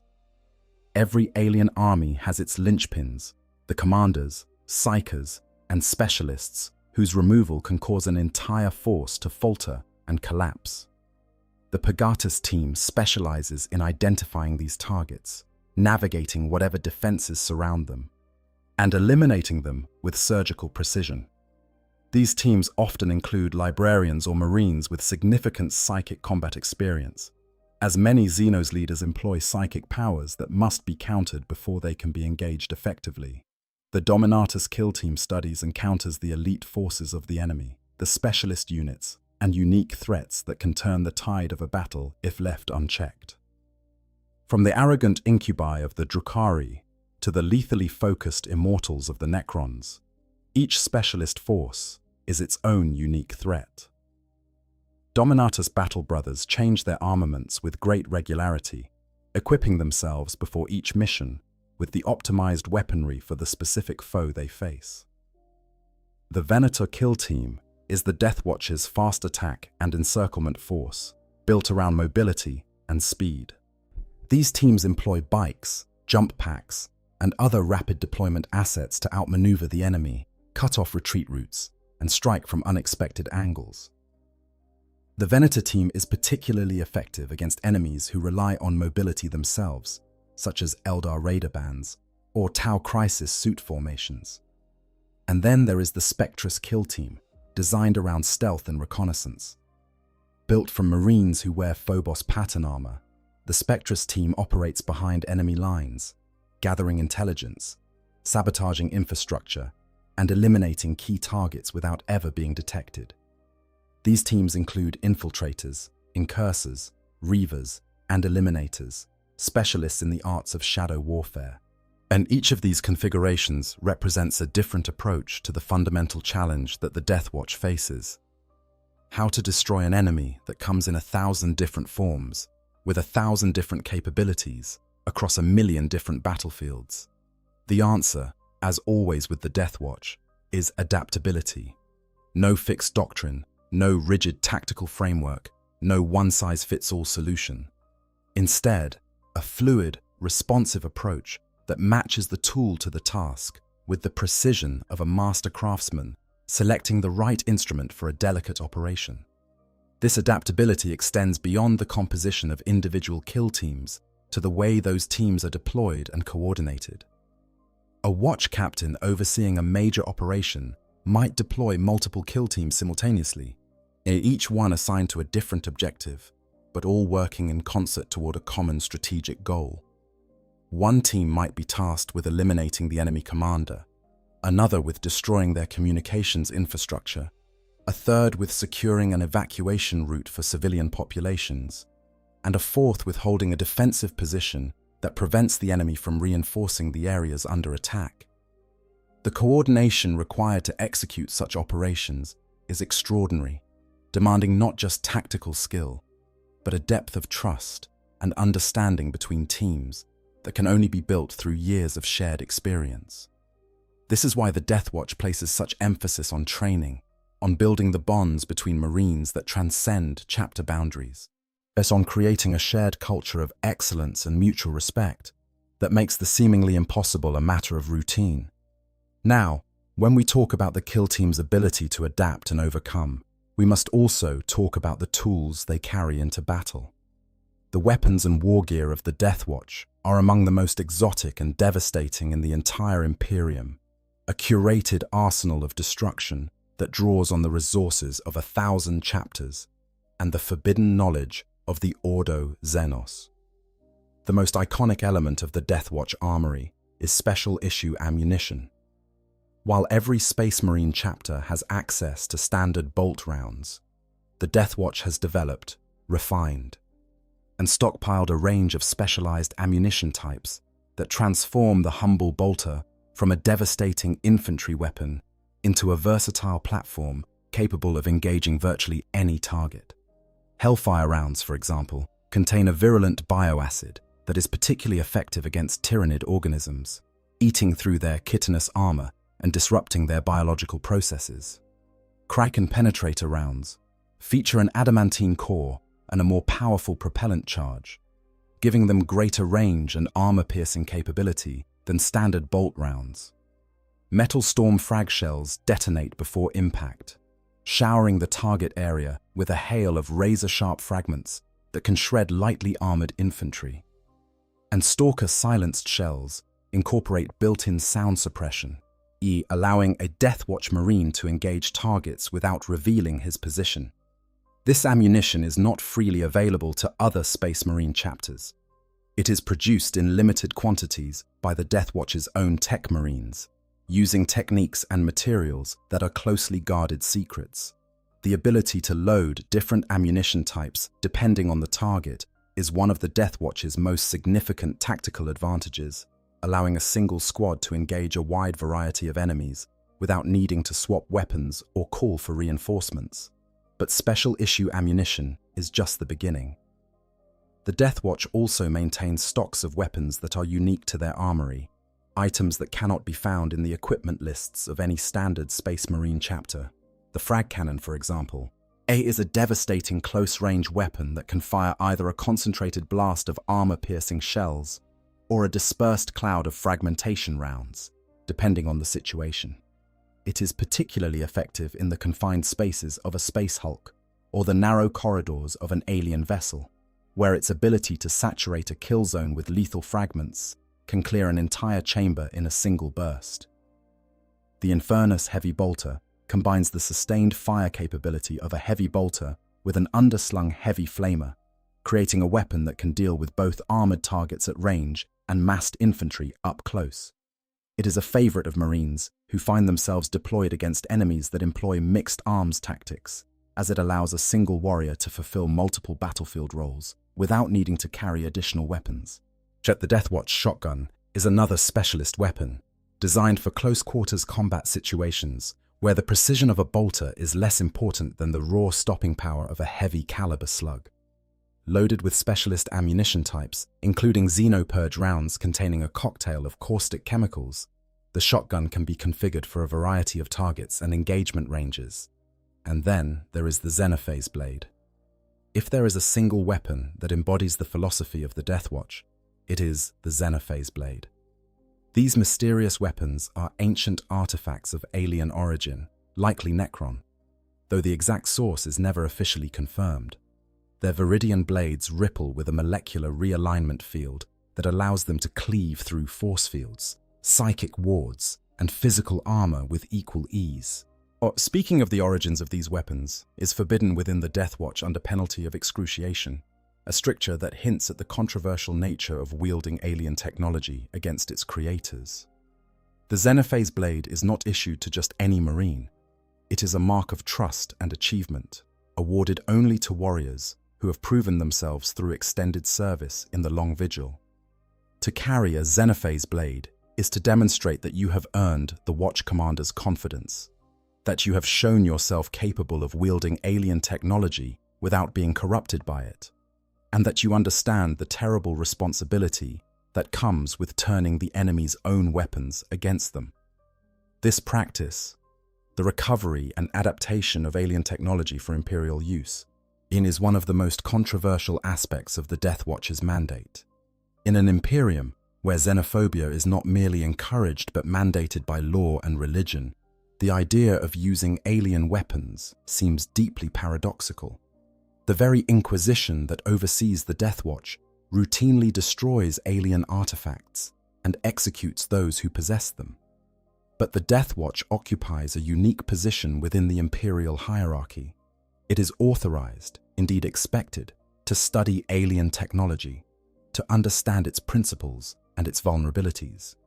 This knowledge is essential to the DeathWatch's primary mission, because you cannot effectively fight an enemy whose capabilities you do not understand. And if, in the process of studying that technology, the DeathWatch discovers that certain alien weapons can be adapted for human use, but the Emperor's enemies deserve no mercy, and every weapon turned against them is one less weapon they can use against his subjects. The Citan phase sword is another example of alien technology that has been successfully integrated into the DeathWatch armory. Originally a weapon of Necron origin, the phase sword exists partially out of phase with normal space-time, allowing it to pass through physical matter and strike directly at the essence of whatever it touches. In the hands of a DeathWatch warrior, it is a devastating tool for dealing with enemies who rely on heavy armor or energy shields for protection. Beyond these exotic weapons, the DeathWatch also has access to the full range of standard Space Marine equipment, including Terminator armor, jump packs, bikes, and Dreadnought chassis. The key difference is that, immersed within the DeathWatch, these assets are deployed with a flexibility that would be unusual in a standard chapter. A kill team might include a Terminator armored Marine fighting alongside a jump pack equipped Assault Marine and a bike-mounted warrior, a combination that would be virtually unheard of in a Codex-compliant chapter, but which gives the kill team the tactical versatility it needs to deal with unpredictable threats. The DeathWatch also operates its own fleet of warships, the most notable of which are the kill ships. These specialized bombardment craft are equipped with the firepower necessary to enact exterminatus, the total destruction of a planet's biosphere, upon worlds that have been deemed lost to the alien menace. It is a power of last resort, exercised only when all other options have been exhausted. But it is a power that the DeathWatch possesses and is prepared to use. This is perhaps the most sobering aspect of the DeathWatch's mandate. The warriors who serve in the Long Vigil are not simply soldiers. They are judges and executioners, empowered to make decisions that can determine the fate of entire worlds. A watch captain who determines that a planet is beyond saving has the authority to order its destruction, sacrificing billions of innocent lives to prevent the alien threat from spreading to neighboring systems. It is a terrible power, and one that weighs heavily on those who wield it. But it is also a necessary power, and the DeathWatch takes no pleasure in its exercise. Every exterminatus order is recorded in the Watch Fortress's archives, while accompanied by a detailed justification that will be reviewed by the Watch Commander, and in many cases, by senior members of the Ordo Xenos. The DeathWatch understands the gravity of what it does, and it holds itself accountable for every life lost and every world destroyed. This accountability is one of the qualities that distinguishes the DeathWatch from the broader Imperium, where the destruction of worlds can sometimes seem like a routine administrative decision. For the DeathWatch, every exterminatus is a failure, a confession that the organization was unable to protect the world in question through less extreme means. It is this understanding, this refusal to treat the annihilation of billions as anything less than a tragedy, that keeps the DeathWatch grounded even as it wields power that would corrupt lesser organizations. Now, let us talk about the warriors for whom the DeathWatch is not a temporary assignment, but a permanent home. The warriors who wear no chapter badge on their shoulder, who carry no heraldry, save the silver skull of the DeathWatch itself, the Black Shields. In the ranks of the DeathWatch, you will find warriors from every major chapter of the Adeptus Astartes, Ultramarines and Space Wolves, Dark Angels and Blood Angels, Imperial Fists and Iron Hands, and 100 others besides. Each one wears his chapter's colors on his right shoulder pad, a proud declaration of his heritage and his identity. But there are some who wear no colors at all. Their right shoulder pad is plain black, unmarked by any insignia or heraldry. These are the Black Shields, Space Marines who have severed all ties to their former chapter, who have renounced their past and their identity in pursuit of a redemption that only the DeathWatch can offer. The Black Shield is one of the most compelling and mysterious figures in the entire Warhammer 40,000 universe, a warrior whose very existence raises questions that cut to the heart of what it means to be a Space Marine.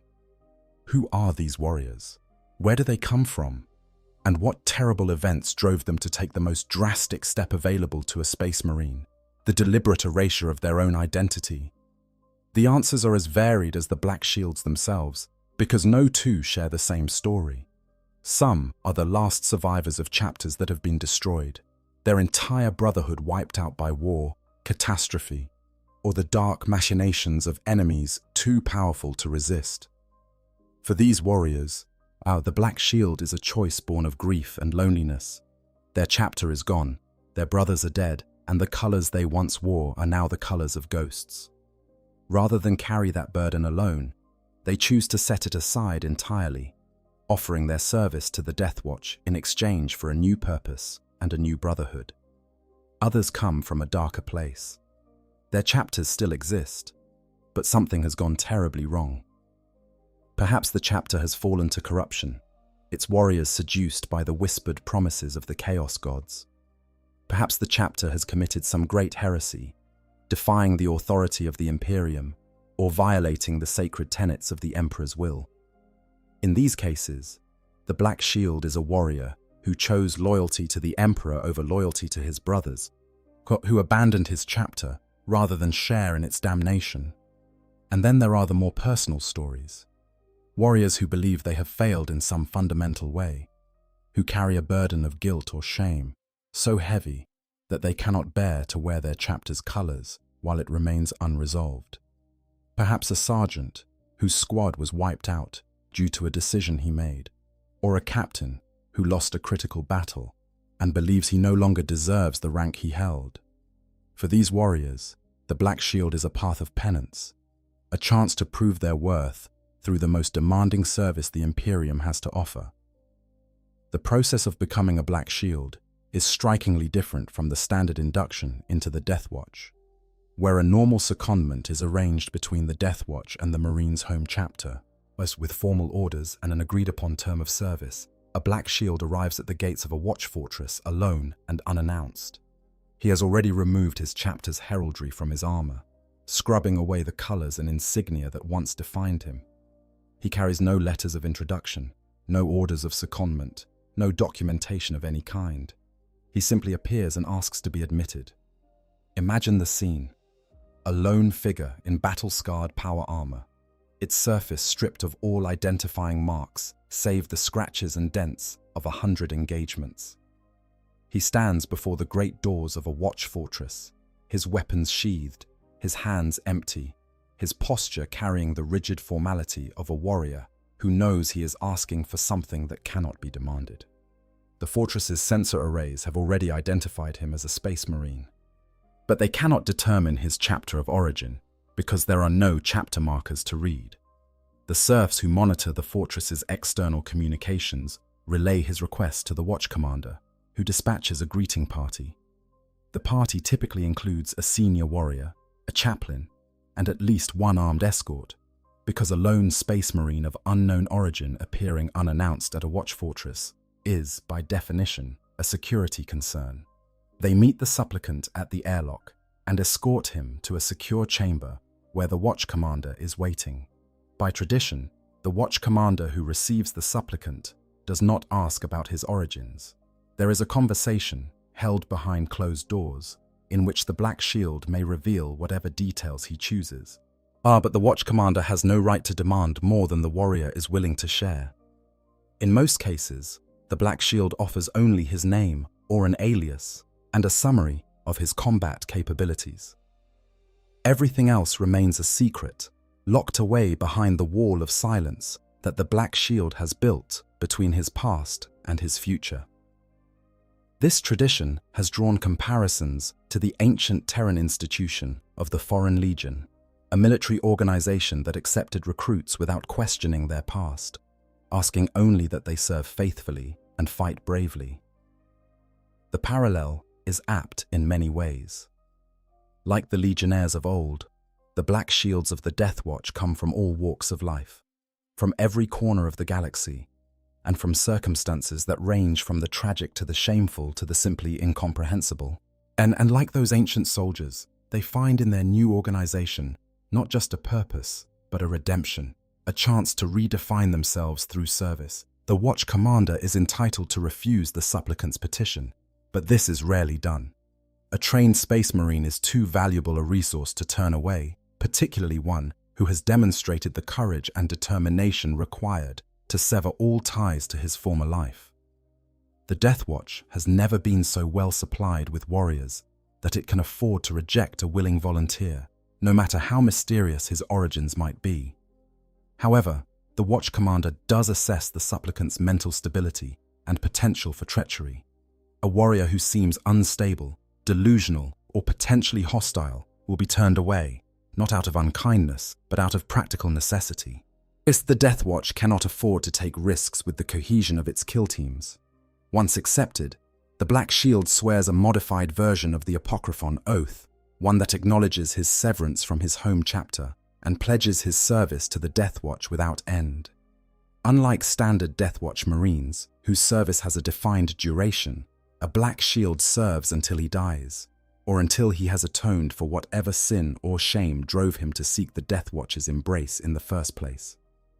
The Black Shields, who served under Lord Inquisitor Kyria Draxus, are a particularly poignant example of this phenomenon.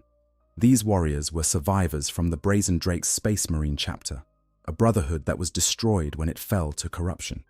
Rather than share in their chapter's damnation, these Marines severed all ties to the Brazen Drakes, removed their chapter's heraldry from their armor, and sought sanctuary in the DeathWatch. They carry the weight of their former chapter's sins without being guilty of them. Warriors who lost everything, not because of their own failings, but because of the failings of their brothers. There are darker stories as well, tales whispered in the corridors of watch fortresses, when the lights are low and the shadows are deep. Stories of Black Shields who came from chapters that are officially listed as loyal, but harbor hidden heresies that the wider Imperium does not know about. Stories of warriors who fled their chapters, not because the chapter had fallen, but because the warrior himself had discovered something, some secret, some truth that made continued service impossible. There are stories of Marines who arrived at watch fortresses in stasis crypts aboard unmanned courier vessels, with no explanation for their presence beyond a sealed message that no one but the Watch Commander was permitted to read. One such account tells of a nameless battle brother who arrived at Watch Fortress Eriok in a stasis crypt aboard a courier vessel, clad in battle-scarred black warplate and clutching a Crozius Arcanum, the sacred weapon of a chaplain, that had clearly seen much use. Upon the warrior's awakening, Watch Commander Mordegale gathered the Chamber of Vigilance to hear his case. 3 days passed as the newcomer explained himself and put his fate at the mercy of the Master of the Vigil. Whatever was said during those 3 days is sealed by agreement of the Master of the Vigil and the Inquisitor of the Chamber, never to be spoken of again. The warrior was granted leave to swear the Apocryphon Oath and begin a vigil without end, taking the name Brother Vigilant in place of his own. But rather than immediately taking to the field, Brother Vigilant spent 3 years in intense study, learning the many rites and rituals of the DeathWatch, before he emerged to do battle with the Emperor's enemies, bearing the skills and knowledge of whatever chapter had produced him, refined and tempered by the DeathWatch's own traditions. The mystery of his origins was never solved, and his fellow DeathWatch Marines eventually stopped speculating about it, accepting him as simply another brother in the long vigil, defined not by where he came from, but by what he did in service of the DeathWatch. The path of a Black Shield within the DeathWatch is a lonely one, but these warriors often hold themselves apart from their brothers, not out of hostility, but out of habit and the weight of their unspoken secrets. They pray alone, train alone, and keep their counsel to themselves. Their fellow DeathWatch Marines regard them with a mixture of respect and wariness, admiring their courage while wondering about the demons that drive them. On the battlefield, however, the Black Shield is a force to be reckoned with. Freed from the expectations of chapter tradition and the constraints of personal identity, these warriors fight with a fearlessness that borders on the reckless. They take the most dangerous assignments without hesitation, volunteer for missions that other Marines consider suicidal, and throw themselves into combat with an intensity that speaks of a man who has nothing left to lose. This fearlessness is both a strength and a vulnerability. A Black Shield who does not care whether he lives or dies can accomplish incredible things, but he can also endanger his team by taking unnecessary risks. It falls to the kill team's leader to channel the Black Shield's aggression productively to direct his desire for redemption toward objectives that serve the mission rather than merely his personal need for atonement. Some Black Shields eventually find their redemption. Having served the DeathWatch with distinction for years or decades, they come to believe that they have atoned for whatever drove them to take the Black Shield in the first place. In rare cases, these warriors will reclaim their chapter's colors, repainting their shoulder pad and seeking readmission to their home chapter. The reception they receive varies. Some chapters welcome their prodigal sons with open arms, honored by the service they have rendered. Others are less forgiving, treating the returned warrior as something between a hero and a curiosity. But most Black Shields never go home. They serve the DeathWatch until they fall in battle, their bodies recovered and their gene seed harvested, if possible, for a chapter that may no longer exist. Their names are recorded in the Watch Fortress's rolls of honor, alongside the names of all the other warriors who gave their lives in service to the Long Vigil. No chapter claims them, no fortress monastery mourns them, but the DeathWatch remembers. And in the DeathWatch, to be remembered is the highest honor of all. One of the most famous examples of a warrior whose journey touches on the DeathWatch is Demetrian Titus, the ultramarine captain whose story was brought to vivid life in the Space Marine video games. Titus's path to the DeathWatch is a particularly striking illustration of how service in the Long Vigil can serve as both honor and purgatory, depending on the circumstances that bring a warrior to its doors. Titus's story begins in triumph. During a campaign against a massive orc incursion on a forge world, the captain demonstrated the kind of selfless courage and tactical brilliance that had made him a legend within the Ultramarines chapter. He personally defeated the orc warlord who threatened the world, led his marines through a series of engagements that would have broken lesser warriors, and ultimately confronted a chaos lord named Nemeroth, who had been drawn to the planet by the psychic energy of a captured inquisitorial device.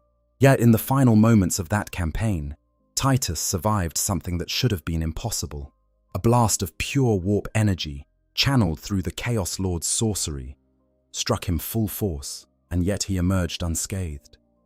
Where any other warrior would have been corrupted, driven mad, or simply annihilated by such exposure, Titus stood firm, his will unbroken, and his soul untainted. But triumph turned to betrayal. Titus's own battle brother, a young warrior named Leandros, questioned how the captain had survived the warp blast without apparent harm. Instead of trusting in the judgment of his commanding officer, instead of having faith in the brotherhood that should have bound them together, Leandros reported his suspicions to the Inquisition. He invoked the Codex Astartes, citing the section that mandated reporting any potential chaos corruption to the proper authorities, choosing the letter of the law over the spirit of loyalty. The accusation led to Titus being taken into custody by the Inquisition, an experience that would test even the most resolute warrior's faith and patience. For over a century, Titus endured the Inquisition's attentions, imprisoned and interrogated by an inquisitor who was himself corrupt, a fact that would not be discovered until the Grey Knights killed the Inquisitor for his own descent into chaos. When the rest of the Inquisition discovered what had happened, the situation became politically complicated. An Inquisitor had illegally imprisoned several Space Marines, including a decorated captain of one of the Imperium's most prestigious chapters. The scandal had to be contained. The victims had to be dealt with discreetly, and the Inquisition's reputation had to be protected. The solution was the DeathWatch. Titus and the other Marines who had been illegally held were sent to serve in the Long Vigil, partly as an honor recognizing their suffering, and partly as a way of keeping them occupied and out of the public eye while the Inquisition dealt with the fallout of the corrupt Inquisitor's actions. It was, from the Inquisition's perspective, a tidy resolution, a way of turning a scandal into a sacrifice that could be framed as noble and voluntary. For Titus, it was something else entirely. A century of imprisonment, followed by assignment to an organization where his previous identity and rank counted for nothing. He was no longer Captain Titus of the Ultramarines. He was just another battle brother, one more warrior in black armor, fighting enemies that his former chapter might never encounter, serving an oath that he had not freely chosen to take. Titus served in the DeathWatch for approximately a century, fighting alongside warriors from across the Imperium against the Xenos threats that lurked in the galaxy's darkest corners. During this time, he shed his ultramarine identity and became, for all practical purposes, a warrior without a chapter. His experience mirrors that of many DeathWatch Marines: the loss of identity, the forging of new bonds, the gradual transformation from a son of one chapter into a servant of all. But Titus's story does not end in the DeathWatch. When the Ultramarines eventually discovered what had happened to their former captain, they moved to reclaim him. Chapter Master Marneus. Calgar himself is said to have intervened, using his considerable political influence to secure Titus's release from the DeathWatch and his reinstatement as an Ultramarine. As a reward for his valiant service in the DeathWatch, Titus had his history effectively erased, the record of his disgrace and imprisonment wiped clean to prevent any further suspicion from his new comrades.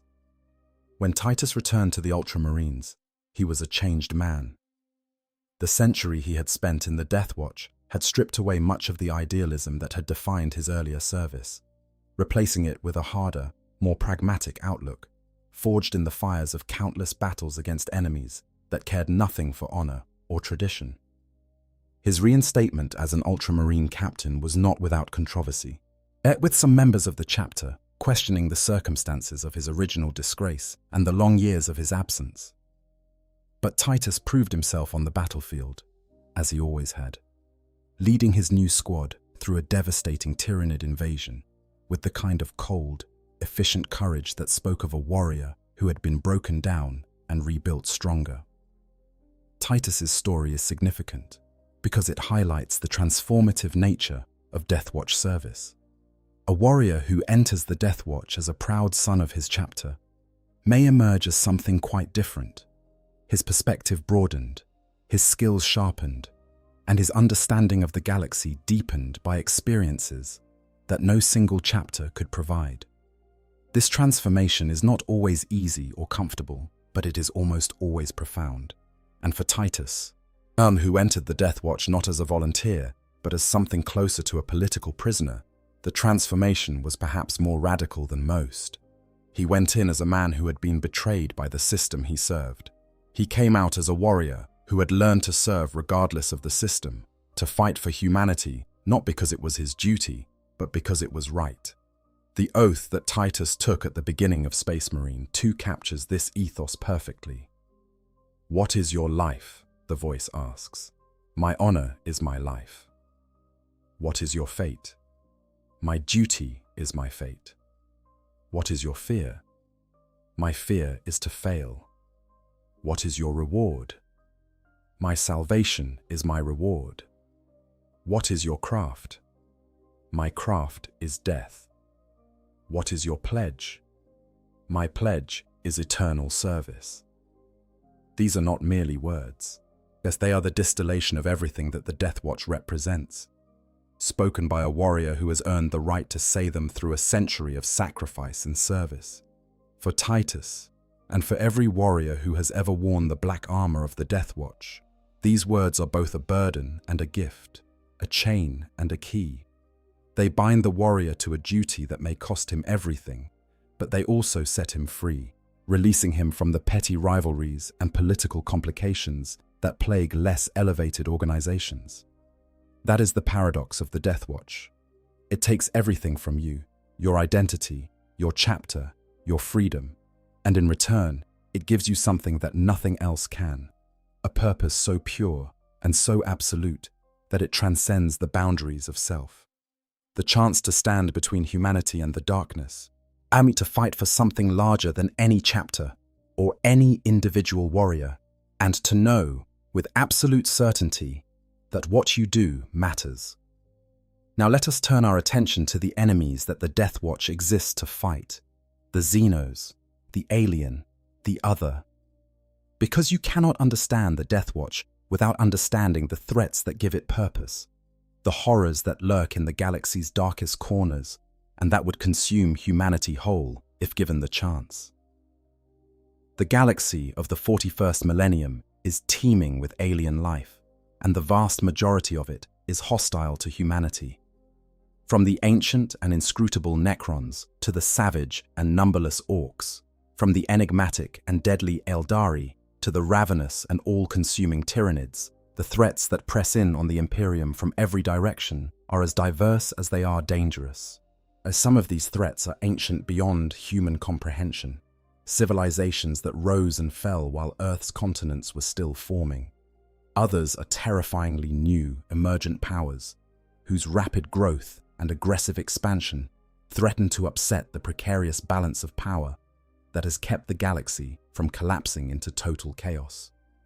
The DeathWatch has fought against all of them, and in fighting them, it has developed a body of knowledge about alien civilizations that is unmatched anywhere else in the Imperium.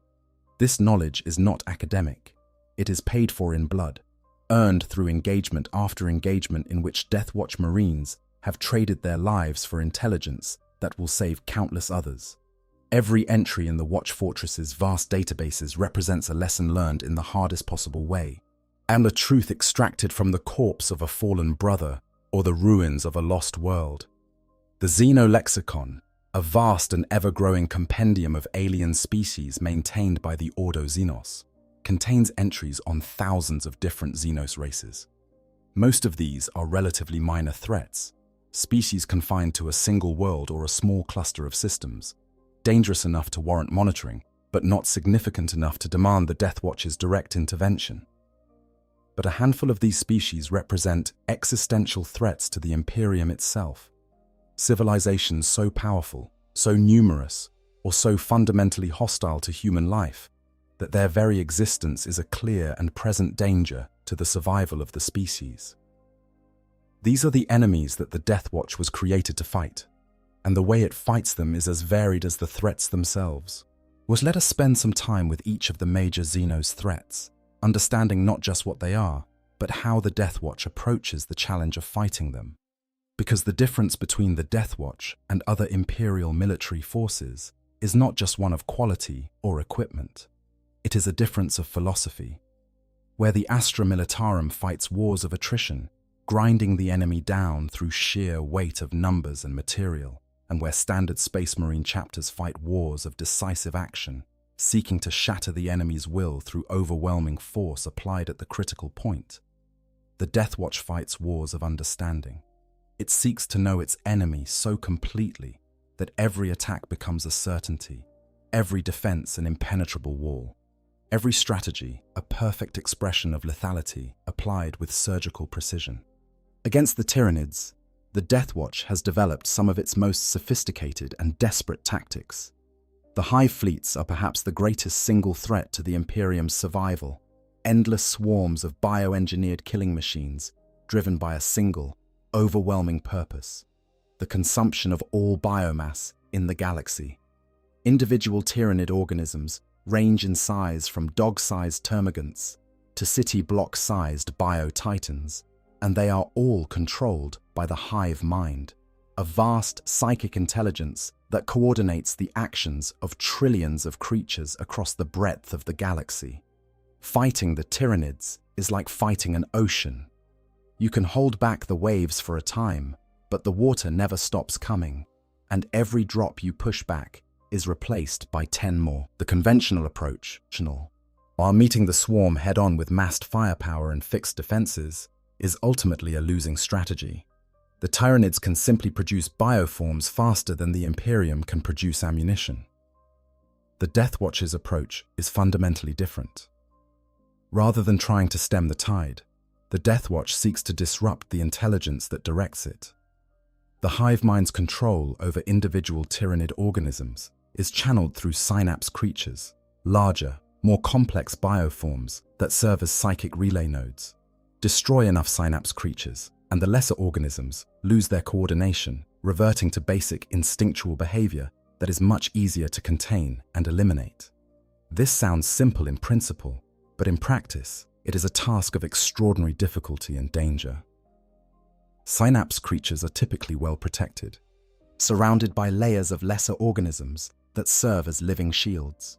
Reaching them requires the kill team to fight its way through dense swarms of genestealers, hormagaunts, and termagants, any one of which can kill an unprotected human in seconds.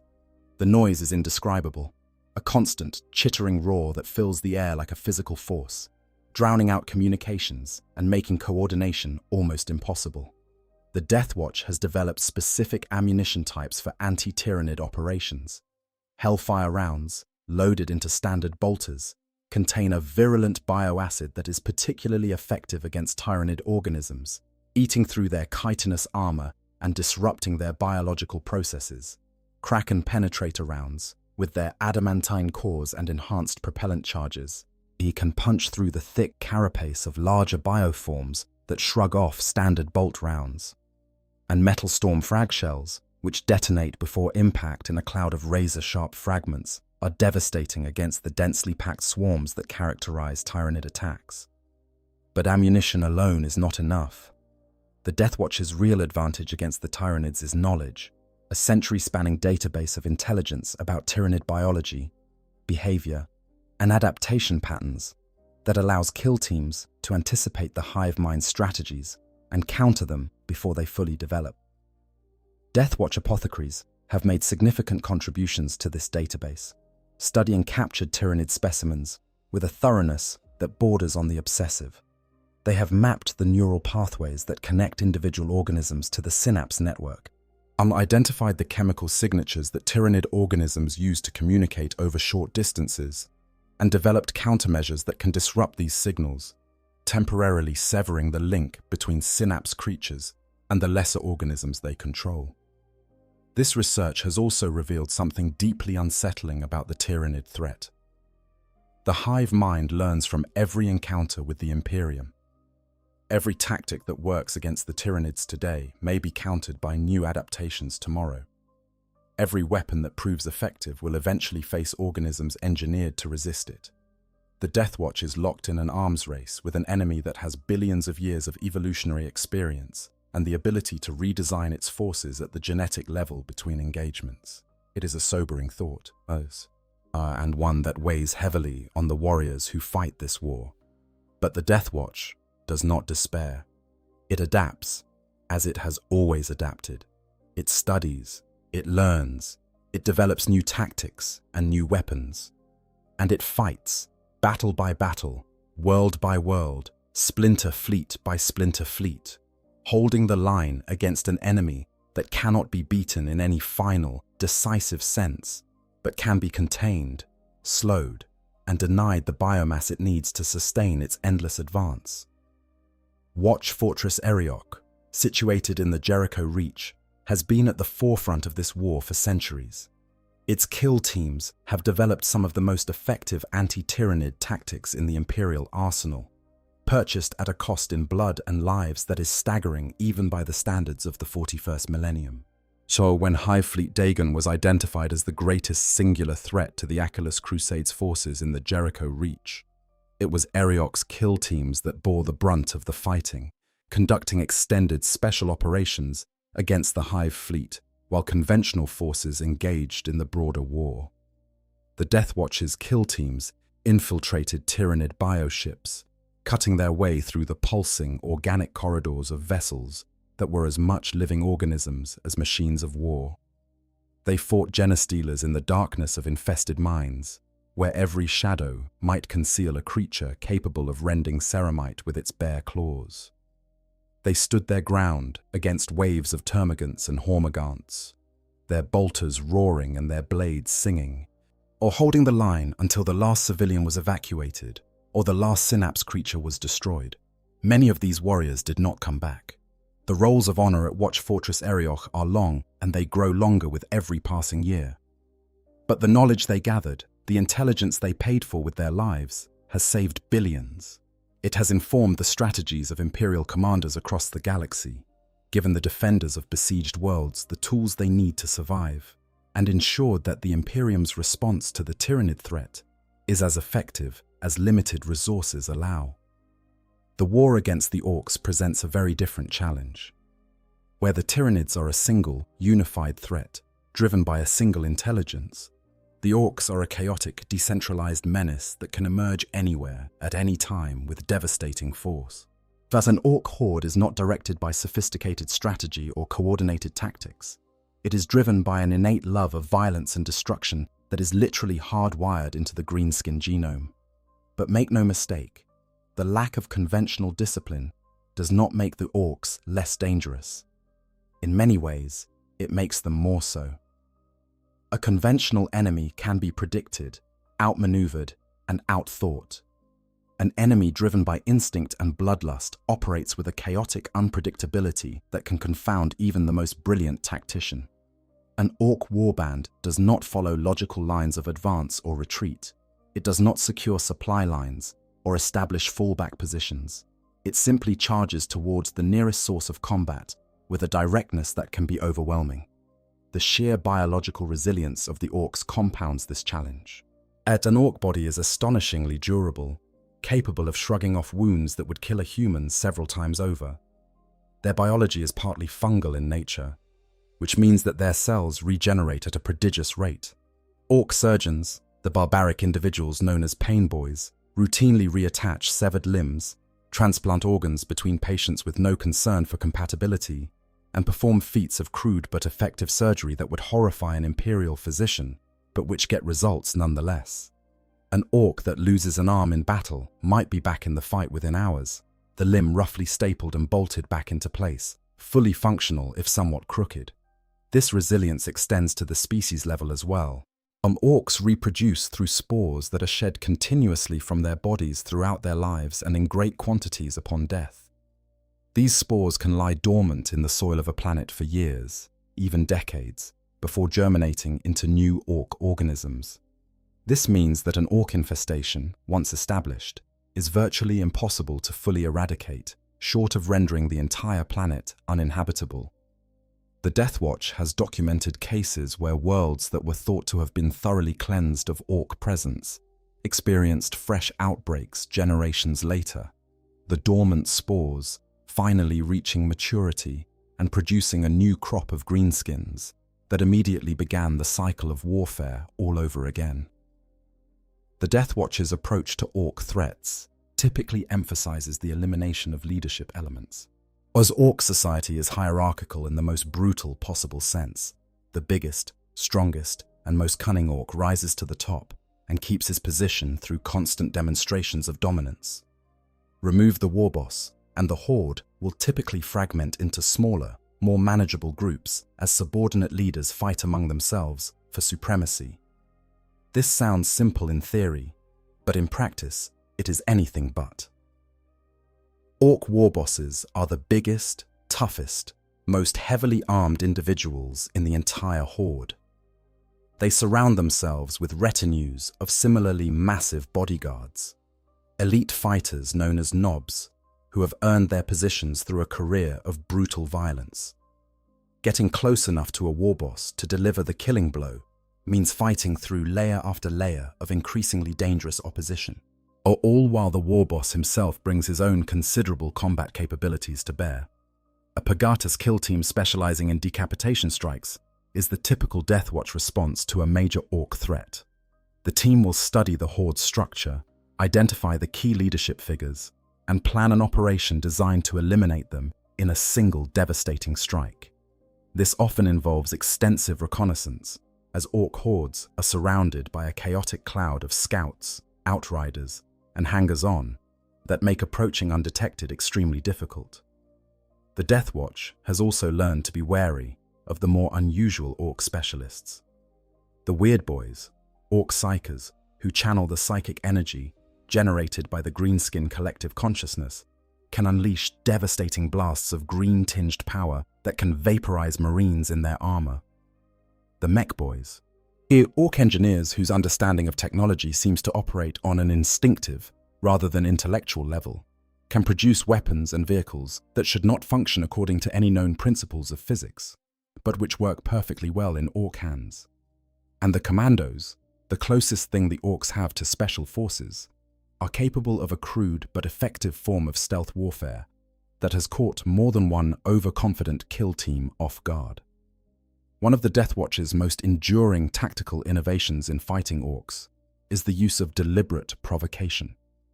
Orcs are psychologically incapable of ignoring a direct challenge, and a kill team that presents itself as a visible, taunting target can often draw the war boss away from his bodyguard and into a position where he can be eliminated more easily. As this tactic requires extraordinary nerve, because the kill team must allow the war boss to close to engagement range without being overwhelmed by the rest of the horde, but it has proven effective time and again across thousands of engagements. There is another dimension of the DeathWatch that deserves attention before we move on, and that is the relationship between the DeathWatch and its parent organization, the Ordo Xenos of the Inquisition.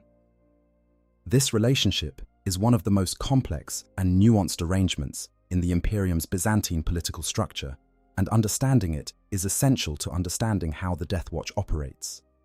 The Ordo Xenos is one of the three major branches of the Inquisition, alongside the Ordo Malleus, which deals with demonic threats, and the Ordo Hereticus, which hunts heretics and witches.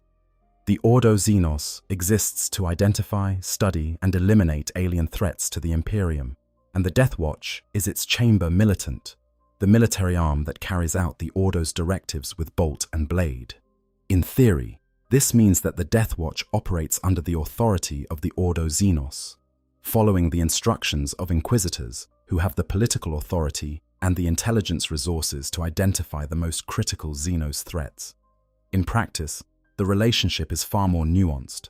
The DeathWatch maintains a significant degree of operational independence, with watch commanders setting their own priorities and deploying their forces according to their own strategic assessments. Inquisitors can request the support of DeathWatch kill teams, and those requests are usually honored. But the DeathWatch reserves the right to refuse requests that it considers tactically unsound or strategically counterproductive. This independence has occasionally led to friction between the DeathWatch and individual Inquisitors, particularly those who view the DeathWatch as a tool to be directed rather than an ally to be consulted. Inquisitors who attempt to treat DeathWatch Marines as expendable assets, or who issue orders without understanding the tactical realities on the ground, tend to find their requests deprioritized and their authority quietly undermined.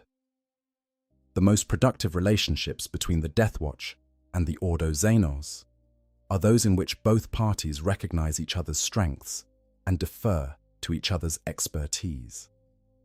The Inquisitors bring intelligence, political authority, and a broader strategic perspective that encompasses threats beyond the purely military. The DeathWatch brings military excellence, tactical expertise, and a depth of combat experience against Xenos opponents that no other organization can match. When these complementary strengths are combined effectively, the results can be devastating for the enemies of the Imperium. The DeathWatch also operates its own intelligence network, separate from, but complementary to, the Ordo Xenos' own apparatus.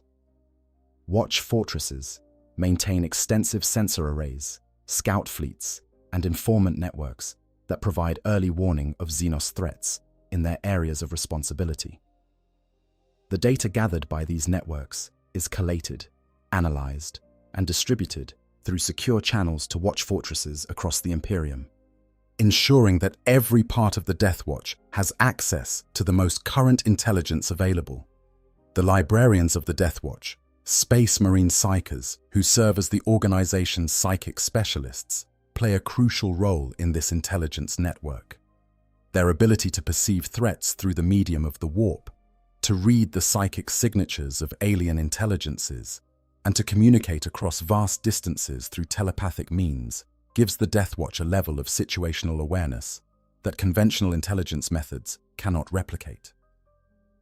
A librarian stationed at a watch fortress might detect the approach of a Tyrannid hive fleet days or weeks before conventional sensors would register the threat, giving the DeathWatch vital time to prepare its response. The DeathWatch's chaplains, meanwhile, serve a role that is both spiritual and practical. In a standard Space Marine chapter, chaplains are primarily concerned with maintaining the spiritual health of the chapter's warriors, leading prayers, performing rituals, and ensuring that the brothers' faith in the Emperor remains strong. In the DeathWatch, where warriors from 100 different chapters serve side by side, the chaplain's role takes on an additional dimension. He must be able to minister to warriors from diverse spiritual traditions, understanding and respecting the different ways in which each chapter expresses its devotion to the Emperor, while maintaining the overall cohesion of the DeathWatch's own spiritual identity. This is no small task. A Space Wolf's relationship with the Emperor is fundamentally different from an Ultramarine's, but which is different again from a Black Templar's. The Space Wolf sees the Emperor as the All-Father, a figure of paternal authority and bestial power. The Ultramarine sees him as the perfect leader, an embodiment of reason and order. The Black Templar sees him as a divine being worthy of worship and absolute devotion. Reconciling these different perspectives, helping warriors from these different traditions work together without the spiritual friction that might otherwise undermine their effectiveness, is one of the DeathWatch chaplain's most important and most challenging responsibilities.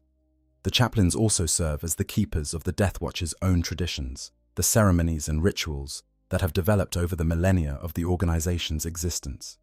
The swearing of the Apocryphon Oath, the painting of the armor black, the presentation of the silver skull. These rituals are presided over by chaplains who have often spent centuries learning and refining them.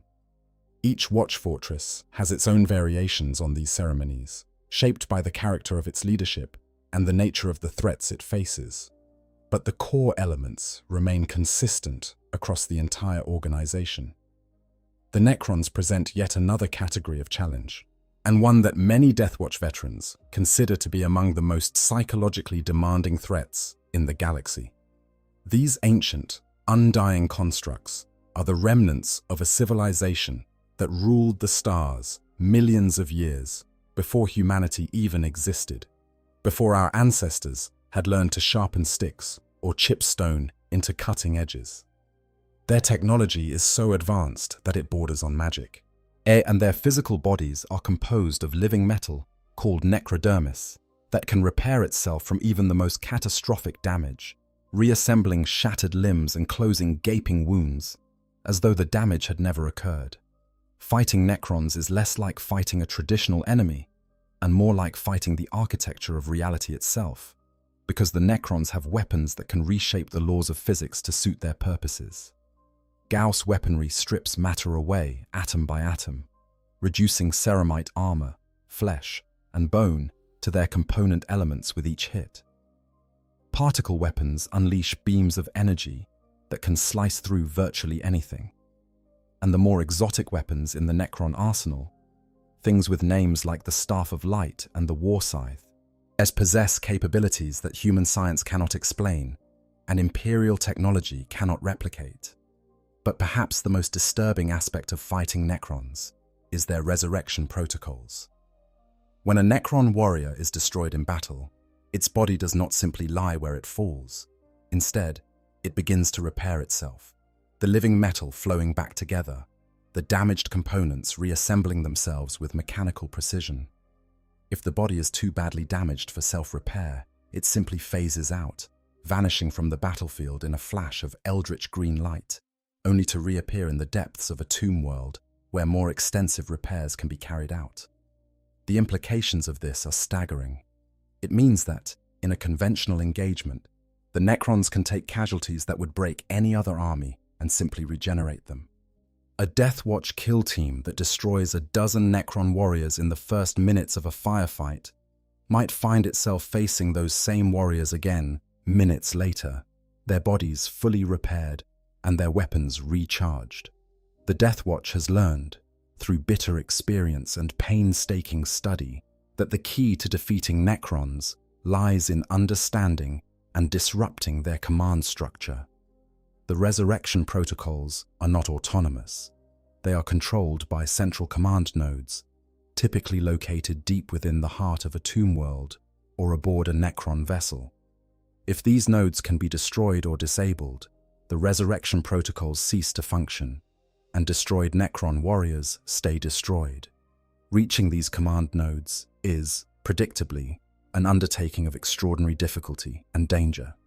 Tomb worlds are vast, more labyrinthine complexes that extend miles beneath the surface of their host planets, filled with traps, automated defense systems, and legions of Necron warriors standing in silent ranks, waiting to be awakened by the intrusion alarm. A kill team infiltrating a tomb world must move with absolute stealth and precision, because the moment they are detected, the full weight of the tomb world's defenses will be brought to bear against them.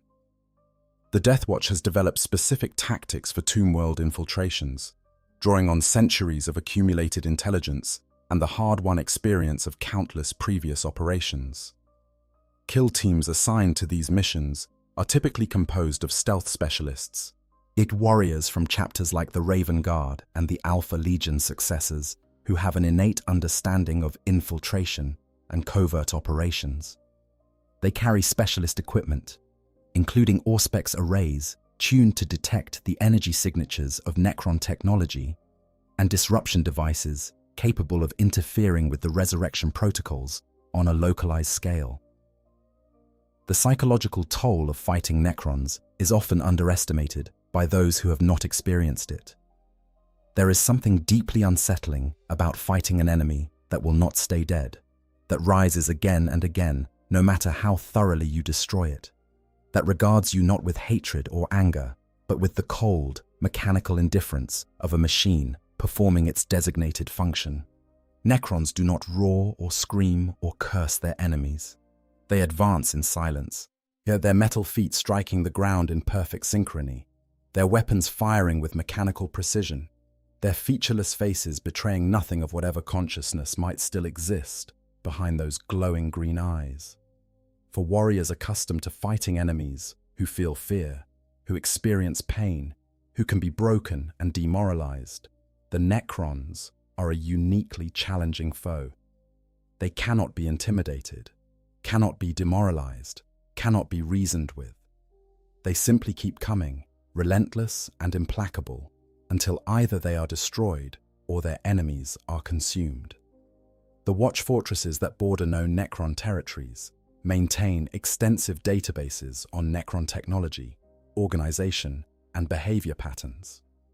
These databases are among the most closely guarded secrets in the Imperium, because the knowledge they contain is both invaluable and extremely dangerous.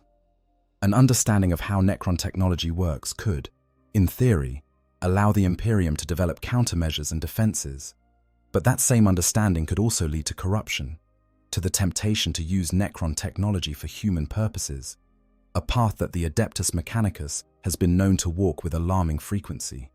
The DeathWatch walks a careful line in this regard.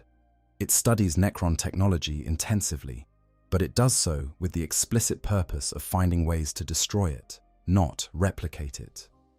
The Xenophase blade, which we discussed earlier, is a notable exception, a piece of Necron-derived technology that has been adapted for DeathWatch use. But even this weapon is regarded with caution, its origins never spoken of openly, its possession restricted to warriors who have proven their incorruptibility through years of faithful service.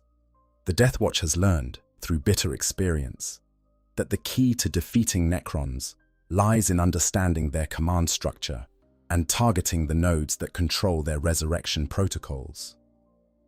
Individual Necron warriors can repair themselves from virtually any damage, reassembling their shattered bodies and returning to the fight within moments. But if the resurrection protocols can be disrupted, either by destroying the command nodes or by overwhelming the system with more damage than it can process, the Necrons can be permanently destroyed. The Eldari, both the Craftworld Eldari and their darker kin, the Drukhari, present challenges that are as much psychological as they are physical. The Eldari are faster, are more agile, and in many ways more sophisticated than Space Marines, and they fight with a fluid, dance-like combat style that can be difficult to counter with the more straightforward approaches favored by most Imperial forces. The Craftworld Eldari fight with a precision that borders on prescience, because in many cases, it literally is prescience. They're farseers, powerful psychers who can glimpse possible futures and select the course of action that leads to the most favorable outcome. Give the Eldari a strategic advantage that no amount of conventional military planning can match. A kill team engaging Craftworld Eldari might find that every ambush they set is anticipated, every flanking maneuver countered, every tactical surprise met with a response that suggests the enemy knew exactly what was coming. Fighting an enemy that can see the future requires a particular kind of tactical flexibility. The DeathWatch has learned that the key is unpredictability, making decisions on the fly rather than following predetermined plans, changing tactics mid-engagement, and embracing the kind of creative, improvised warfare that the more rigid chapter doctrines tend to discourage. A kill team that follows the Codex Astartes to the letter is a kill team that the Aeldari Farseers can predict with uncomfortable accuracy. A team that throws away the playbook and makes it up as it goes along is much harder to anticipate. This is one of the many reasons why the DeathWatch values diversity within its kill teams.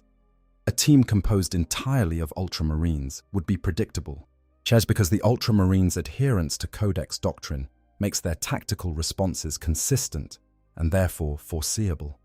But a team that includes an Ultramarine, a Space Wolf, a Blood Angel, and a Raven Guard will respond to any given situation in ways that are far less predictable, because each member will instinctively lean toward a different tactical solution based on his chapter's doctrine.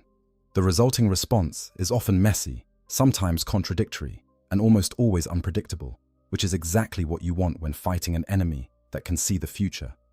The Drukhari, the dark kin of the Aeldari, who dwell in the nightmare realm of Komorach, present a different but equally terrifying challenge. Where the craft-world Aeldari fight with elegant precision, the Drukhari fight with savage cruelty. Yet their raids designed not just to inflict casualties, but to generate suffering. The Drukhari feed on the pain of others, literally absorbing the psychic emanations of their victims' agony to sustain their own unnatural lifespans. Every battle with the Drukhari is both a military engagement and a psychological operation, because the enemy's goal is not simply to win, but to maximize the suffering of their opponents in the process. The DeathWatch's response to the Aeldari threat emphasizes intelligence gathering and anticipation. Aeldari raids are typically swift and devastating, striking before the defenders can react and withdrawing before reinforcements can arrive. The key to defeating them is to anticipate their movements, to predict where and when they will strike, and to have a kill team in position and ready when they do. This requires extensive surveillance, both physical and psychic, as well as a deep understanding of Aeldari culture, psychology, and strategic priorities. Watch Captain Cale Vibius of the Marines Errant is one of the most renowned anti-Aeldari specialists in the DeathWatch's history. Vibius and a squad of his fellow Marines Errant were captured by the Drukhari during the Corinth Crusade and taken into the webway to the dark realm of Komorach itself. Surviving the cruel treatment at the hands of his Xenos captors, Vibius bided his time until he was able to seize an opportunity to escape, leading a slave revolt against his surprised masters. The Space Marines fought their way to freedom and returned to the Imperium, and Vibius was subsequently nominated for the honor of representing his chapter in the DeathWatch. As he rose swiftly through the ranks, his intimate knowledge of Drukhari tactics and psychology making him an invaluable asset in operations against the Dark Kin. Vibius's story illustrates something important about the DeathWatch's approach to the Aeldari threat. Knowledge of the enemy is not gained solely through study and observation. Sometimes it is gained through direct, personal experience, through suffering and survival, through the kind of intimate familiarity that only comes from being at the enemy's mercy and living to tell the tale. The DeathWatch values warriors who have this kind of first-hand experience, because their insights cannot be replicated by any amount of academic study. The Tau, though a relatively minor threat compared to some of the other Xeno civilizations, have also drawn the DeathWatch's attention. The Tau Empire is young by galactic standards, a rising power whose rapid technological advancement and aggressive expansionism have brought it into conflict with the Imperium on multiple fronts. What makes the Tau particularly concerning to the DeathWatch is not their military capability, formidable though it is, but their ideology. The Tau's philosophy of the greater good is, from the imperial perspective, a dangerously seductive heresy. It promises cooperation, progress, and mutual benefit in exchange for submission to Tau authority, and it has proven disturbingly effective at persuading human populations to abandon their loyalty to the Emperor. Genestealer cults may corrupt from within through biological subversion, but the Tau corrupt through something arguably more insidious, the simple, appealing promise of a better life. Thus, the DeathWatch's approach to Tau threats combines conventional military operations with a more subtle kind of warfare. Kill teams deployed against the Tau must not only defeat the enemy's military forces, but also counter the ideological threat they represent. This sometimes means prioritizing the elimination of Tau ethereals, the mysterious caste of Tau leaders, whose presence can sway entire populations to the Tau cause, or destroying the propaganda infrastructure that the Tau establish on conquered worlds. The Tau's advanced technology, particularly their battlesuit formations and long-range weaponry, can pose a significant challenge to kill teams operating in open terrain. Crisis battlesuits, piloted by Tau warriors equipped with jetpacks and twin-linked weapon systems, can deliver devastating firepower while remaining frustratingly mobile. The DeathWatch has developed specialist tactics for engaging these formations, emphasizing close-quarters combat, where the Space Marines' superior strength and durability can overcome the Tau's technological advantages. A Tau fire warrior is a formidable opponent at range, but in a hand-to-hand fight against a Space Marine, the outcome is never in doubt. In the Damocles Gulf on the Eastern Fringe, the DeathWatch has been locked in an ongoing conflict with Tau forces for decades. The war in the Damocles Gulf is a many-faceted affair, with forces of sentient demons, Tyranids, Tau, and the Imperium clashing again and again in a bewildering series of engagements that have no clear front line and no obvious path to resolution. Yet the DeathWatch's kill teams operate in this chaos with the precision and focus that conventional forces lack, targeting Tau command elements, disrupting supply lines, and preventing the Tau from consolidating their gains. And then, there are the lesser threats, the Xenos races that do not command vast empires or field galaxy-spanning armies, but are nonetheless dangerous enough to warrant the DeathWatch's attention. These threats are often more dangerous than they appear, precisely because they are less well-known and less well understood than the major Xenos civilizations. Before we discuss those lesser threats, however, there is one more major category of enemy that deserves extensive attention: the Genestealer cults. These are perhaps the most insidious Xenos threat in the galaxy, because they do not attack the Imperium from without, but corrupt it from within. A Genestealer cult begins with a single organism, a Genestealer patriarch, typically a creature that has arrived on an Imperial world, hidden aboard a merchant vessel, a derelict spacecraft, or, most disturbingly, within the holds of an Imperial Navy warship. The patriarch is a monstrous creature, standing taller than a man, and possessed of both formidable physical power and a potent psychic presence that allows it to dominate the minds of those around it. But its most dangerous weapon is not its claws or its psychic abilities. It is the kiss, a biological process by which the patriarch implants its genetic material into a human host, subverting the victim's reproductive biology to produce hybrid offspring that carry Genestealer genes. These first-generation hybrids are distinctly alien in appearance, with bulbous heads, extra limbs, and other obvious mutations that mark them as something other than human. But with each subsequent generation, the hybrids become more human in appearance, until the fourth generation is virtually indistinguishable from ordinary humans. By this point, the cult may have spread through an entire city, an entire continent, even an entire world, its members occupying positions of influence in government, industry, and the military. The cult waits patiently, sometimes for centuries, building its strength and extending its influence until the patriarch sends a psychic signal into the void, a beacon that calls the Tyranid hive fleets to the world it has infested.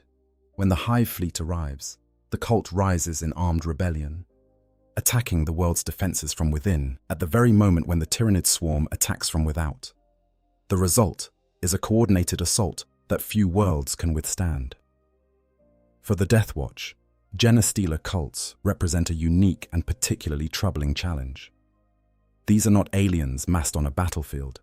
They are infiltrators woven into the fabric of imperial society, hiding in plain sight behind human faces and human identities.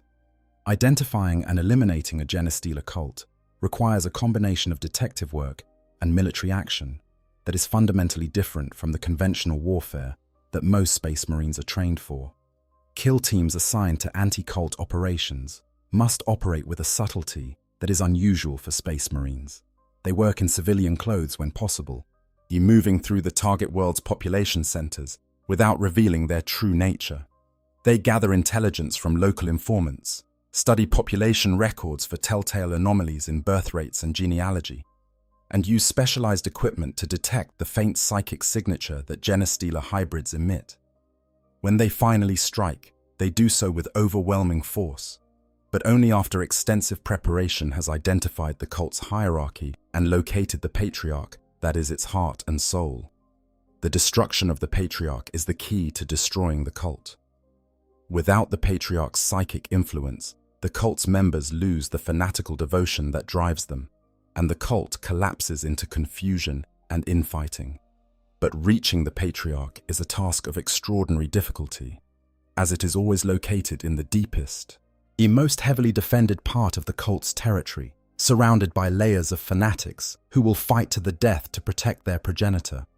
The DeathWatch has fought genestealer cults in every corner of the Imperium, from the underhives of Forge Worlds to the agricultural heartlands of Agri-Worlds, from the holds of merchant fleets to the corridors of Imperial Navy vessels.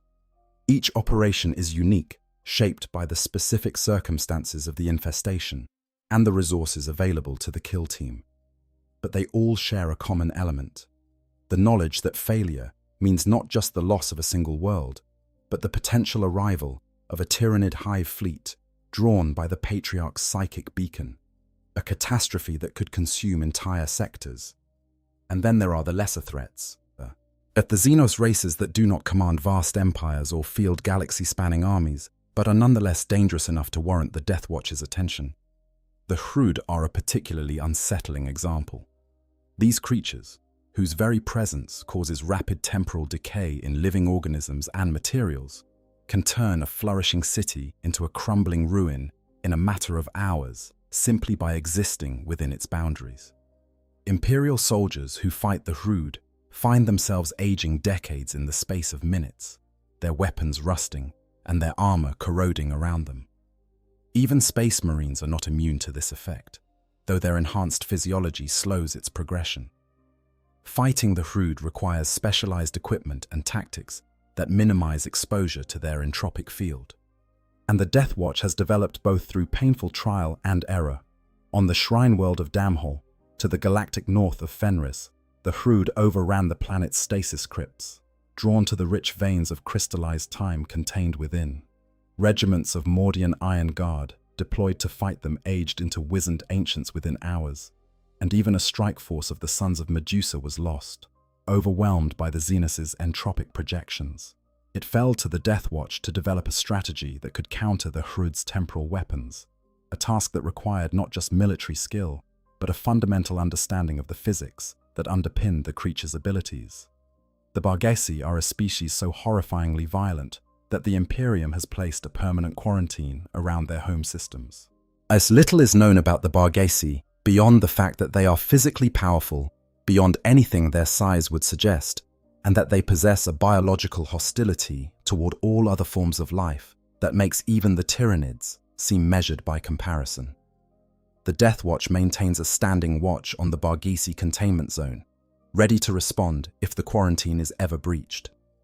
The Loxatl are reptilian mercenaries whose toxic weapons can corrode even ceramite armor, making them a persistent nuisance on battlefields across the galaxy. The Rakgol are savage raiders whose cybernetically enhanced bodies bristle with crude but effective weapons, and who attack with a mindless ferocity that suggests they are driven by something more than simple aggression. As the Umbra are shadowy creatures that seem to exist partially outside normal space-time, capable of appearing and disappearing at will, and attacking from angles that should be physically impossible. Each of these threats requires a unique approach, a tailored set of tactics and equipment that can exploit the specific vulnerabilities of the enemy in question. This is why the DeathWatch places such emphasis on intelligence gathering and Xenos study. A kill team that goes into battle without understanding its enemy is a kill team that is unlikely to come back. The campaigns fought by the DeathWatch span the entire breadth and depth of Imperial history, and any attempt to catalogue them comprehensively would fill libraries. But certain engagements stand out, and either for their strategic significance or for the extraordinary heroism displayed by the warriors who fought in them. Let us dwell on a few of these, because it is in the stories of specific battles that the true character of the DeathWatch reveals itself most clearly. The Jericho Reach campaigns represent perhaps the longest continuous DeathWatch operation in the organization's history. For centuries, the Watch Fortress Eriok has served as the DeathWatch's primary base of operations in this remote and strategically vital region of the Eastern Fringe. The Jericho Reach is a crossroads of alien threats, a place where Tyranid hive fleets, Tau expansions, and Chaos incursions converge in a maelstrom of constant warfare. Hive Fleet Dagon, identified as the greatest singular threat to the Achilles Crusades forces in the Jericho Reach, has demanded the DeathWatch's most sustained and concentrated effort. The DeathWatch's kill teams conducted extended special operations against the Hive Fleet, striking at synapse creatures, disrupting bioship formations, and gathering intelligence that proved invaluable to the wider Imperial war effort. These operations were carried out under conditions of extreme danger, with kill teams operating deep behind enemy lines for weeks at a time, cut off from resupply and reinforcement, surviving on whatever they could scavenge from the blighted worlds the Tyranids had already consumed. The Octarius War presented one of the most unusual challenges the DeathWatch has ever faced. When the Tyranids and the Orcs of the Octarius sector became locked in a devastating war of attrition, the Imperium initially saw it as a stroke of fortune, as two of its greatest enemies destroying each other. But the reality was far more dangerous. The war was making both sides stronger, the Tyranids adapting to the Orcs' brutal combat style, while the Orcs grew bigger and more ferocious in response to the Tyranid threat. When elements of both forces began to break away from the Octarian conflict and attack neighboring Imperial systems, the DeathWatch was among the first to respond. Vermilion-level astropathic alerts reached the Doombreak, Eye of Octos, and Furor-Shield Watch fortresses as the unthinkable finally happened. Triggered by the empiric shockwaves from the opening of the Great Rift, swarms of enormous Tyranids and hordes of hulking Orc heavy infantry finally broke away from the Octarian conflict to attack neighboring star systems. The Watchmasters of all three fortresses immediately requested urgent reinforcement from the wider Imperium before surging into battle with whatever forces they had available. The Chalneth Expanse campaign saw the DeathWatch fighting a four-sided war against the forces of the Tau Empire's Fifth Sphere expansion, various Genestealer cults, and an Orc incursion, all while trying to maintain Imperial control over a strategically vital region of space. The Watchmaster Agathon of Watch Fortress Mortgard demonstrated extraordinary tactical acumen in this campaign, maneuvering his limited forces to maximum effect and even turning the different Xenos factions against each other when the opportunity arose. Agathon's strategy was a masterclass in the kind of multidimensional thinking that the DeathWatch demands of its commanders. Recognizing that he lacked the forces to defeat all three Xenos threats simultaneously, he identified the points of friction between them and exploited them ruthlessly. He drove the Tau forces back into the claws of xenophile cultists, who had declared themselves to be the hive worm, forcing the two breeds of Xenos to turn on each other. Meanwhile, in orbit, DeathWatch reserves awaited the ambushes that Agathon knew both faithless Xenos species were capable of initiating. When the next one struck, he would be ready. The campaign on the maiden world of Idilia demonstrated the DeathWatch's willingness to employ unconventional tactics when the situation demanded it.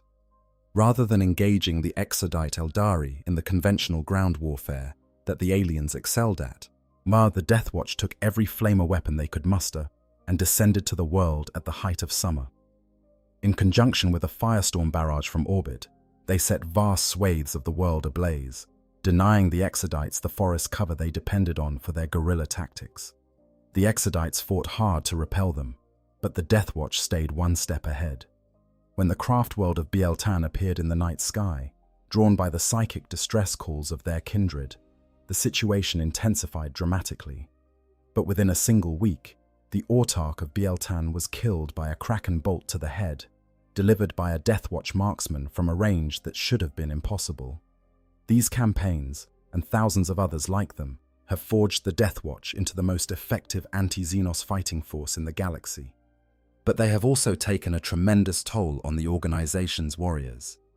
The casualty rates in DeathWatch operations are significantly higher than in standard Space Marine engagements, because the missions the DeathWatch undertakes are, by definition, the ones that conventional forces cannot handle. Every kill team that deploys knows that it may not return, and every warrior who takes the Apocryphon Oath understands that his service may end not with a triumphant return to his chapter, but with a quiet entry in the Watch Fortress's rolls of honor. The Tau's advanced technology, particularly their battlesuit formations and long-range weaponry, can pose a significant challenge to kill teams operating in open terrain. The DeathWatch has developed specialist tactics for engaging Tau forces, and emphasizing close-quarters combat where the Space Marine's superior strength and durability can overcome the Tau's technological advantages. And then there are the lesser threats, the Xenos races that do not command vast empires or field galaxy-spanning armies, but are nonetheless dangerous enough to warrant the DeathWatch's attention. The Hrood, whose very presence causes rapid temporal decay in living organisms and materials. The Barghisi, a species of such horrifying violence that the Imperium has permanently quarantined their home systems. The Loxatl, reptilian mercenaries whose toxic weapons can corrode even ceramite armor. The Umbra, shadowy creatures that seem to exist partially outside normal space-time. The Rakgol, savage raiders whose cybernetically enhanced bodies bristle with crude but effective weapons. Each of these threats requires a unique approach, a tailored set of tactics and equipment that can exploit the specific vulnerabilities of the enemy in question. This is why the DeathWatch places such emphasis on intelligence gathering and Xenos study. A kill team that goes into battle without understanding its enemy is a kill team that is unlikely to come back. The campaigns fought by the DeathWatch span the entire breadth and depth of Imperial history, and any attempt to catalogue them comprehensively would fill libraries. But certain engagements stand out, either for their strategic significance or for the extraordinary heroism displayed by the warriors who fought in them. In the Jericho Reach, on the eastern fringe of the galaxy, the DeathWatch has been engaged in a long, grinding war against multiple Xenos threats simultaneously.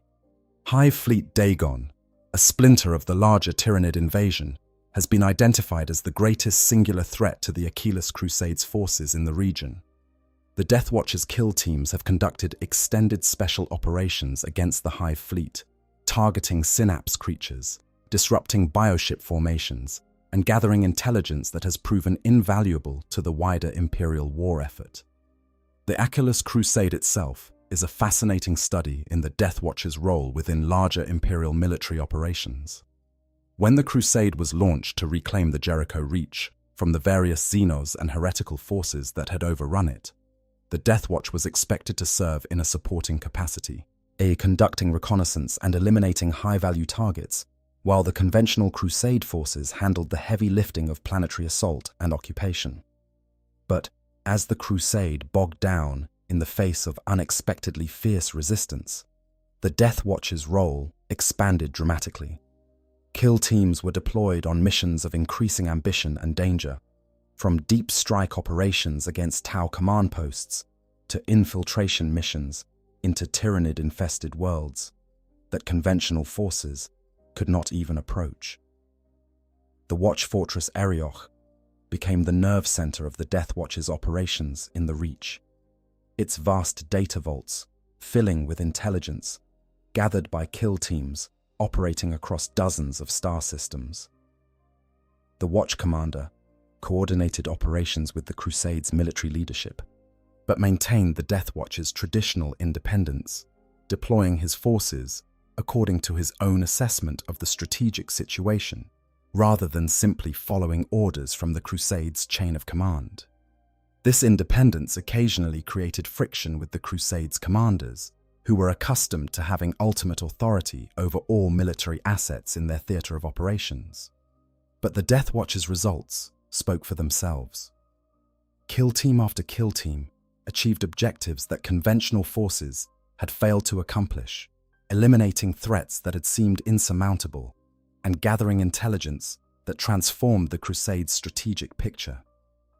One particularly notable operation saw a single Aquila kill team infiltrate the Tau Watercast's diplomatic compound on the world of Tsuamalor, and a planet that the Tau had been working to bring into their empire through a combination of trade agreements, technological assistance, and subtle political manipulation. The kill team's mission was to eliminate the senior Watercast diplomat who was orchestrating the conversion of the planet's human population to the greater good ideology. The operation required weeks of preparation, including extensive surveillance, the recruitment of local informants, and the development of detailed plans for infiltrating one of the most heavily guarded compounds on the planet. When the kill team finally struck, they did so with the precision that had become the DeathWatch's hallmark. The diplomatic compound was breached in 3 places simultaneously, its security forces overwhelmed before they could raise an effective alarm. And the Watercast diplomat was eliminated with a single bolt round, and the kill team extracted cleanly, leaving behind a world whose population would never know how close they had come to abandoning the Emperor's light. The Ghoul Stars represent another theatre of operations where the DeathWatch has been tested to its absolute limits. This region of space, lying at the galactic north beyond the light of the Astronomicon, is a place of ancient and terrible horrors. The stars themselves seem wrong here, their light carrying a sickly quality that makes even hardened space marines uneasy. The worlds within the Ghoul Stars are home to entities and phenomena that defy classification, things that are neither entirely alive nor entirely dead, neither wholly material nor wholly immaterial. Fort Pikmin, or the watch fortress that guards the approaches to the Ghoul Stars, is one of the most isolated and heavily fortified installations in the entire DeathWatch network. Its garrison faces threats that are so unusual and so poorly understood that the intelligence reports they file often read more like the fevered accounts of the insane than the sober assessments of professional warriors. Creatures that exist as living shadows, entities that feed on the electromagnetic spectrum, beings that can manipulate the perception of time itself.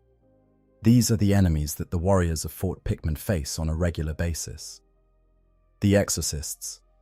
Chapter has a particularly strong connection to Fort Pikmin.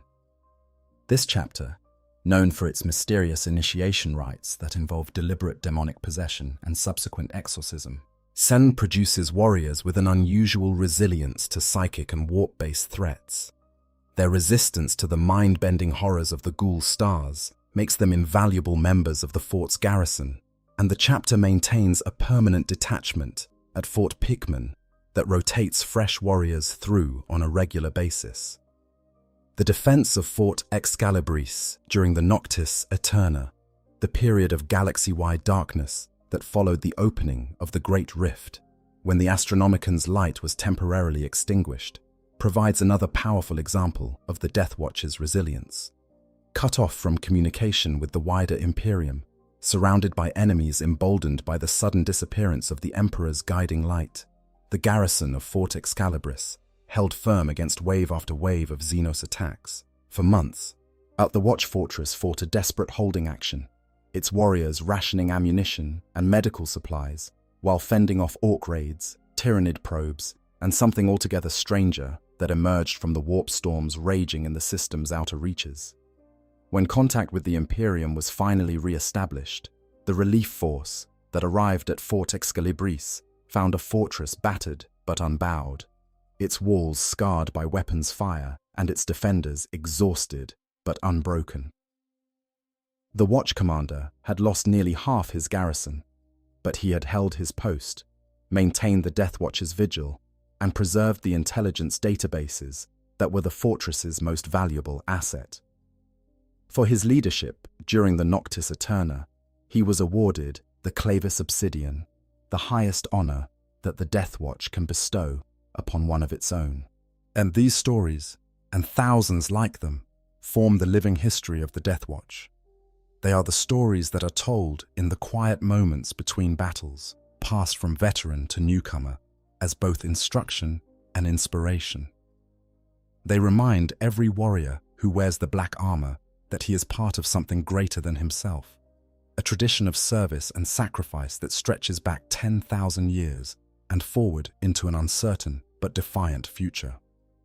Throughout the era Indomitus, the period following the opening of the Great Rift that split the galaxy in two, the DeathWatch has faced unprecedented challenges.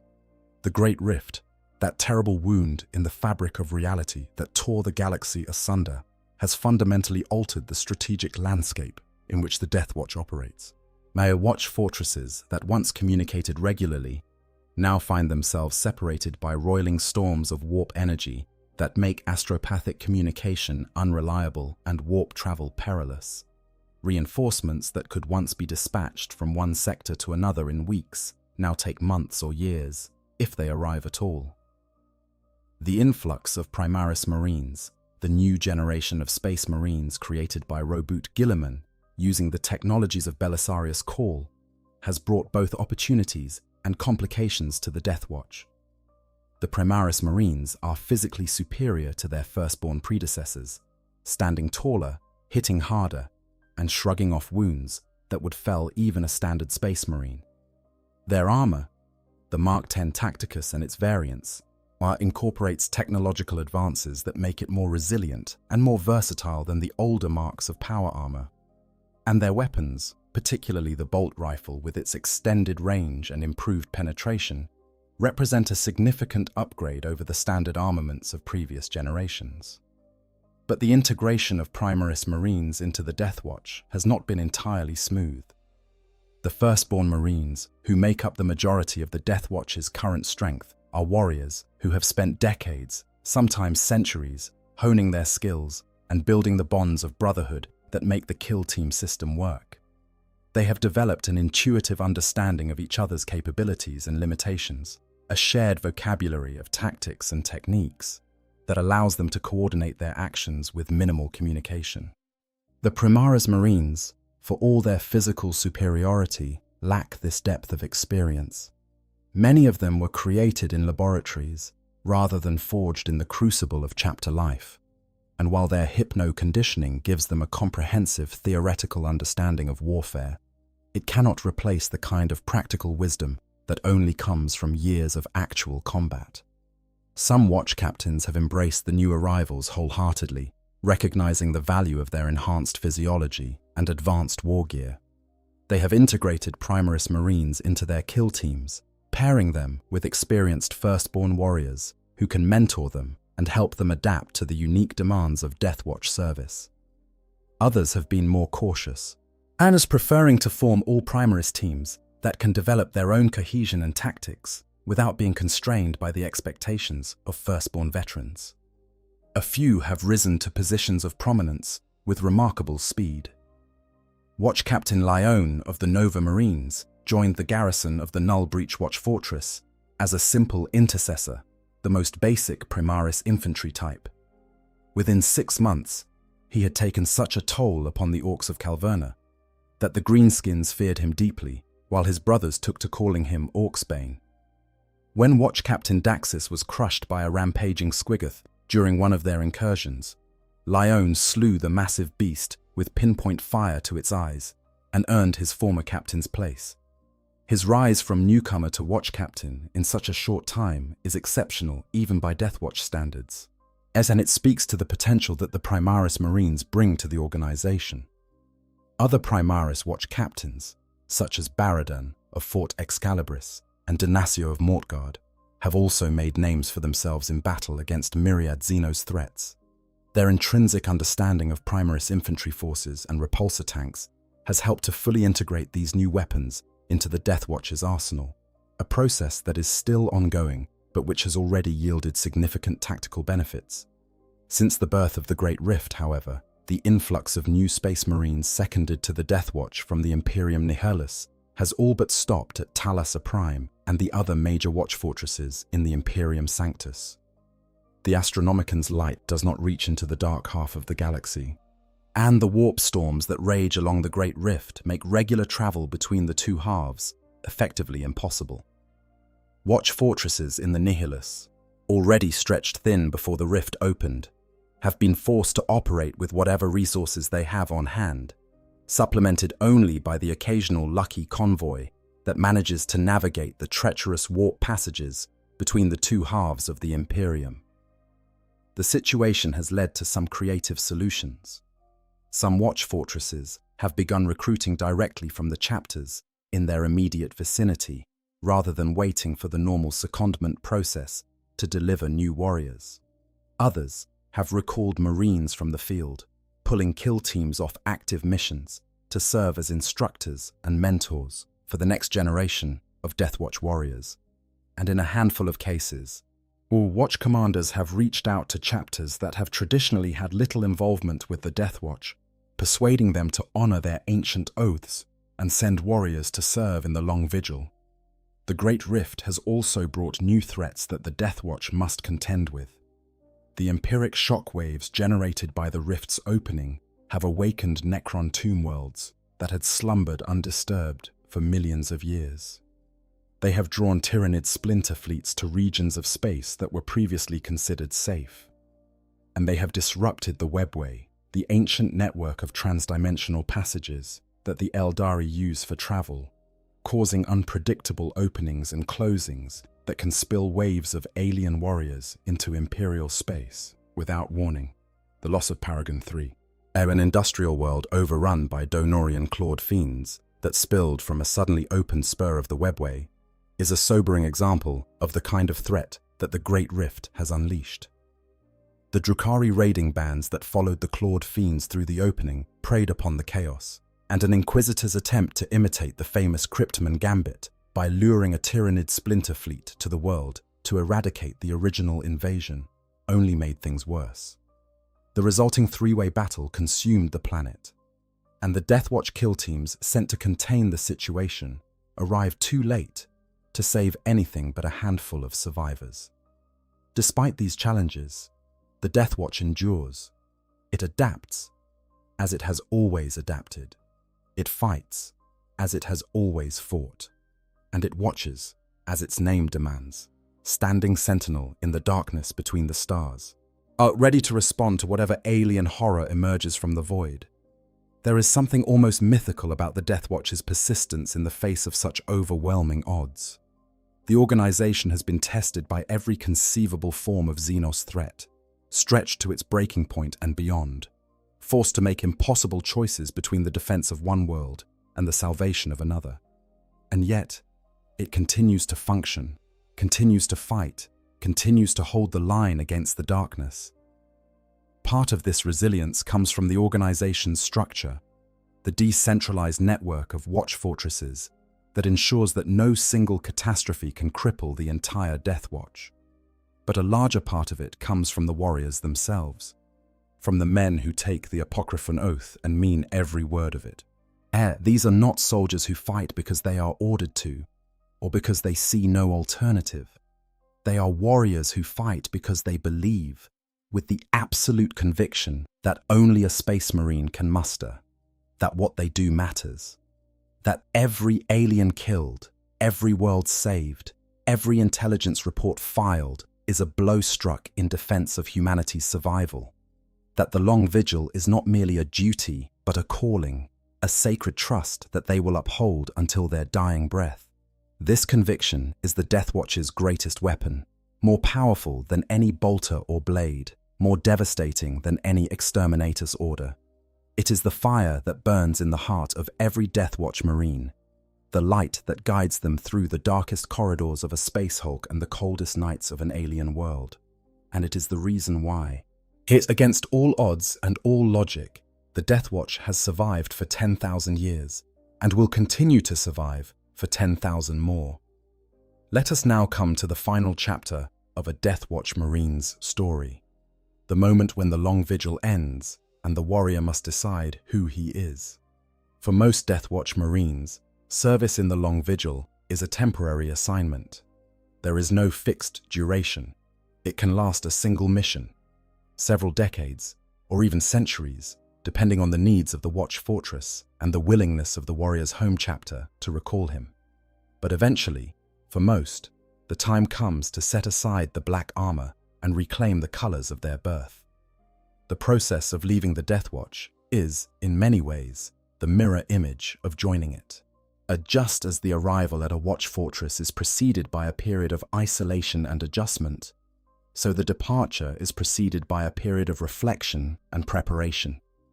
The warrior must disengage from the bonds he has formed with his kill team brothers, detach himself from the missions he has been involved in, and begin the psychological process of reorienting himself toward a life that he may not have lived for years or decades. There is a farewell, typically informal, in which the departing warrior's kill team brothers acknowledge his service and wish him well. These farewells vary in tone depending on the personalities involved. A space wolf might turn it into a raucous celebration, complete with ale and wrestling. An ultramarine might deliver a carefully worded speech that references specific battles and achievements. And a Raven Guard might simply clasp the departing warrior's forearm in silence, letting the gesture speak for itself. Regardless of form, these farewells carry a weight that both parties feel but rarely express directly, because the truth that neither side wants to acknowledge is that this goodbye is probably permanent. DeathWatch Marines who return to their chapters rarely serve a second vigil, and the brothers they leave behind may be dead before the returning warrior has even completed his journey home, consumed by one of the countless threats that the DeathWatch faces every day. The physical process of departure involves the reversal of the changes that were made upon the warrior's arrival. The DeathWatch's silver skull is removed from his left shoulder pad and replaced with whatever heraldry his chapter's tradition demands. The black paint that has covered his armor for the duration of his service is carefully stripped away, and the colors of his birth chapter are restored by the Watch Fortress's artificers.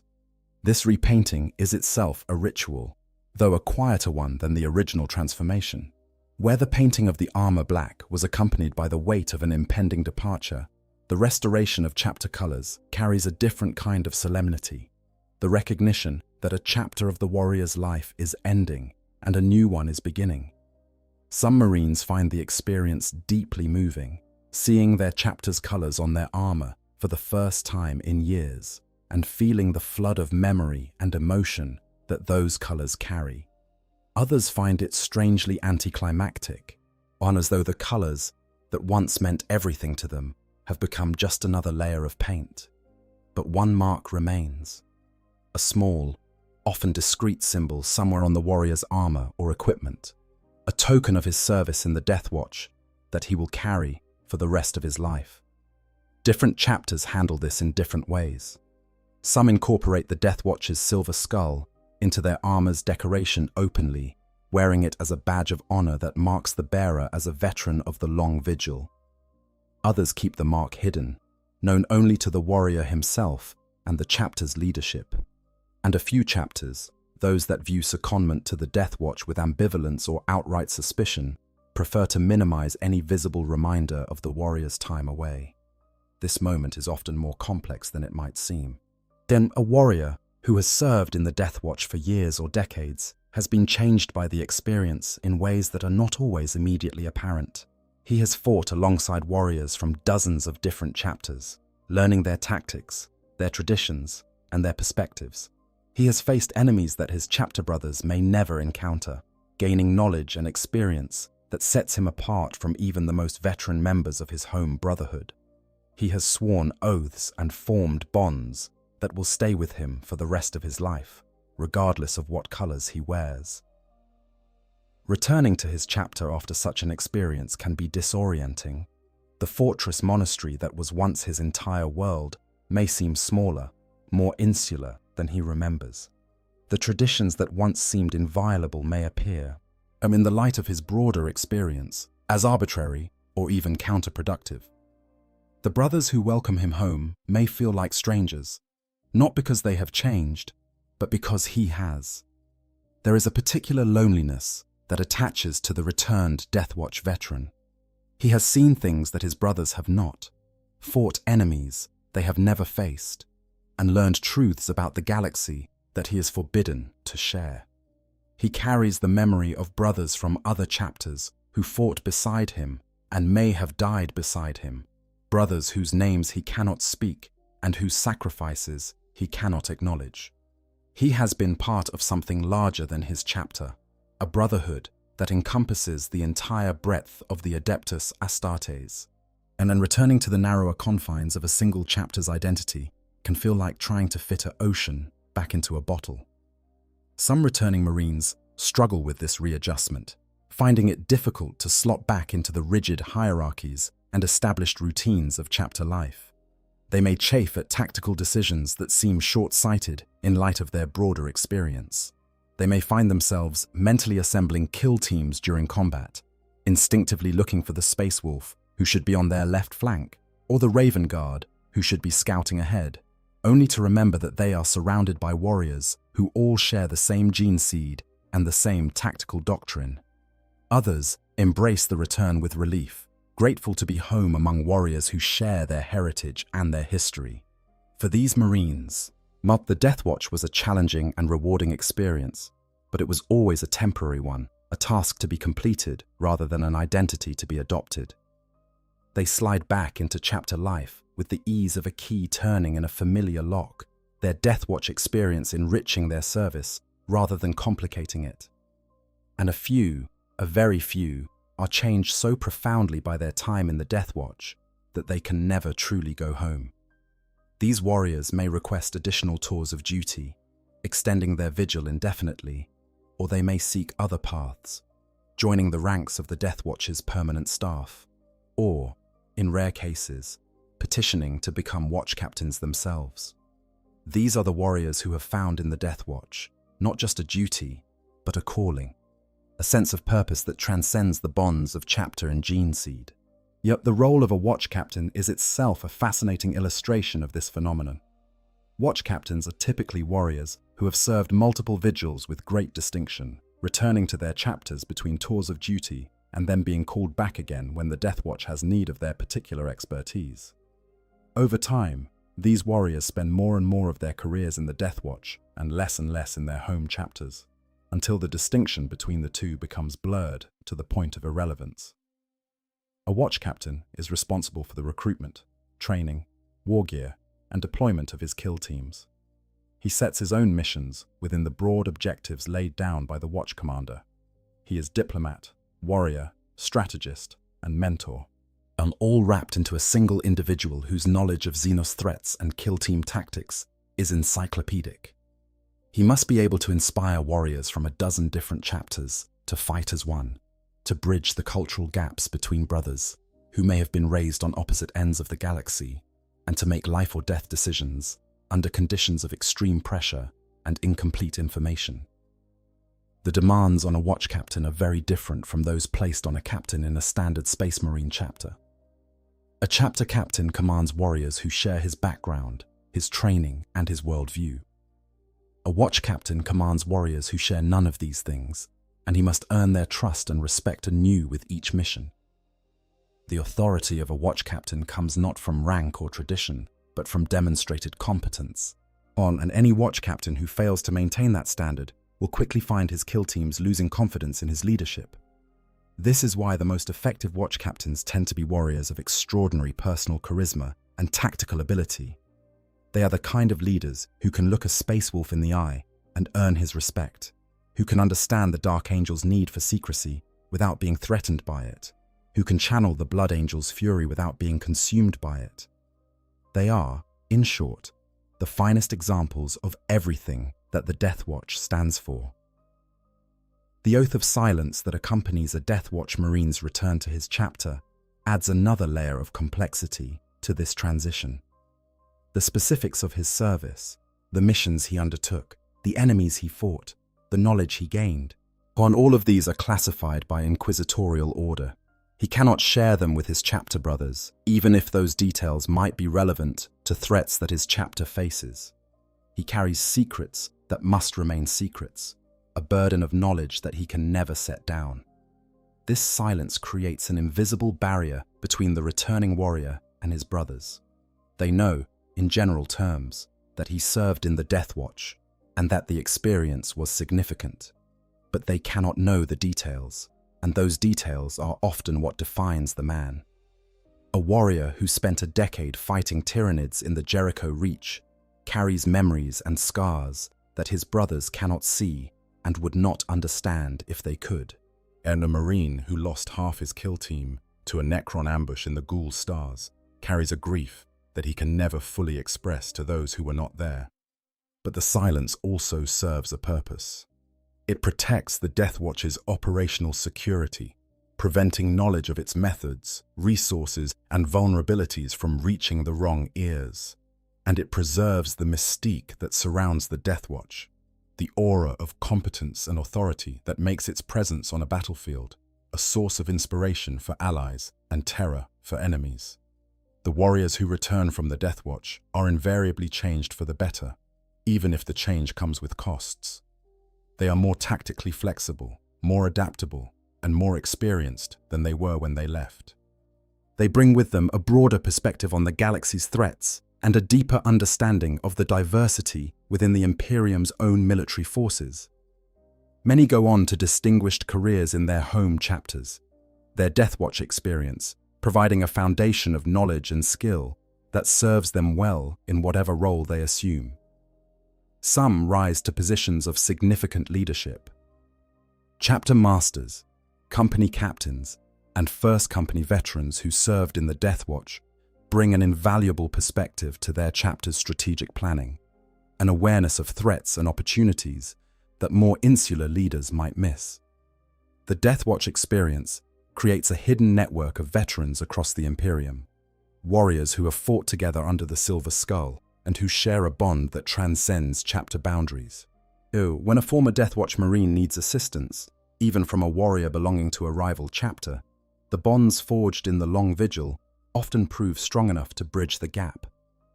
There is a story, probably apocryphal but widely told in watch fortresses across the galaxy, about a space wolf and a dark angel who served together in the same kill team for 3 years. These two warriors, born from chapters whose rivalry stretches back 10,000 years to the days of the Horus Heresy, fought side by side against Tyranids, Orcs, and Necrons. They saved each other's lives more times than either could count. They shared meals, swapped war stories, and developed a friendship that would have been unthinkable within the confines of their respective chapters. When their vigils ended and they returned to their chapters, they stayed in contact, of passing messages through intermediaries and the occasional encrypted astropathic transmission. Years later, when the Space Wolf's great company found itself trapped by a massive orc horde on an isolated frontier world, help arrived from an unexpected quarter.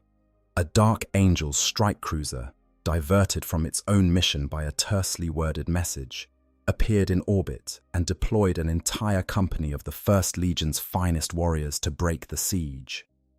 The Dark Angel's chapter master was reportedly furious when he learned what had happened.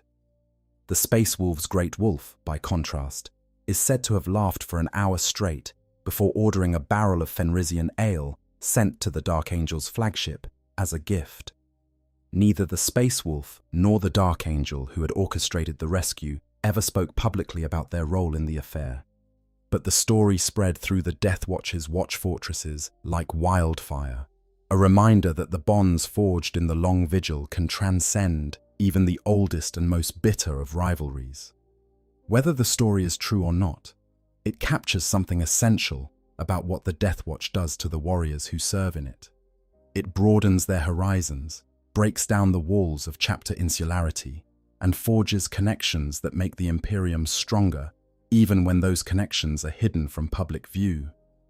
In a galaxy where mistrust and division are endemic, where the Imperium's greatest weakness is its inability to unite its disparate forces against common threats, The DeathWatch serves as a quiet, persistent counterweight, a reminder that the warriors of the Emperor are stronger together than apart. And so the cycle continues. New warriors are selected, new oaths are sworn, new armor is painted black. The watch fortresses stand their endless vigil, their kill teams ready to deploy at a moment's notice against whatever alien horror threatens humanity's survival. The DeathWatch endures, as it has endured since the dark days of the War of the Beast, a shield against the alien menace, and a sword aimed at the heart of the Xenos threat. In the grim darkness of the far future, where countless alien civilizations plot the destruction of humankind, the DeathWatch stands as a reminder that humanity will not go quietly into the night. 100 Space Marines, drawn from 100 different chapters, united by a single purpose and bound by an oath as old as the Imperium itself. They watch in the dark places. They safeguard the night. They bring unto the alien the judgment of mankind, and their vigil shall never end. If you found this exploration of the DeathWatch engaging, if it carried you through the corridors of watch fortresses and into the hearts of the warriors who serve the long vigil, then do me a kindness. Hit that like button. It only takes a moment, but it means the world. And if you are not yet subscribed to Q on 40,000, there has never been a better time to join us. We dive deep into the lore of Warhammer 40,000, bringing you stories of heroes and monsters, of empires and annihilation, told in a way that lets you lean back, close your eyes, and lose yourself in the grim darkness of the far future. Subscribe, hit that notification bell, and you will never miss a moment. Until next time, the Emperor protects. I hope you guys enjoyed the story. Make sure to hit the subscribe, like, share button, whatever you want.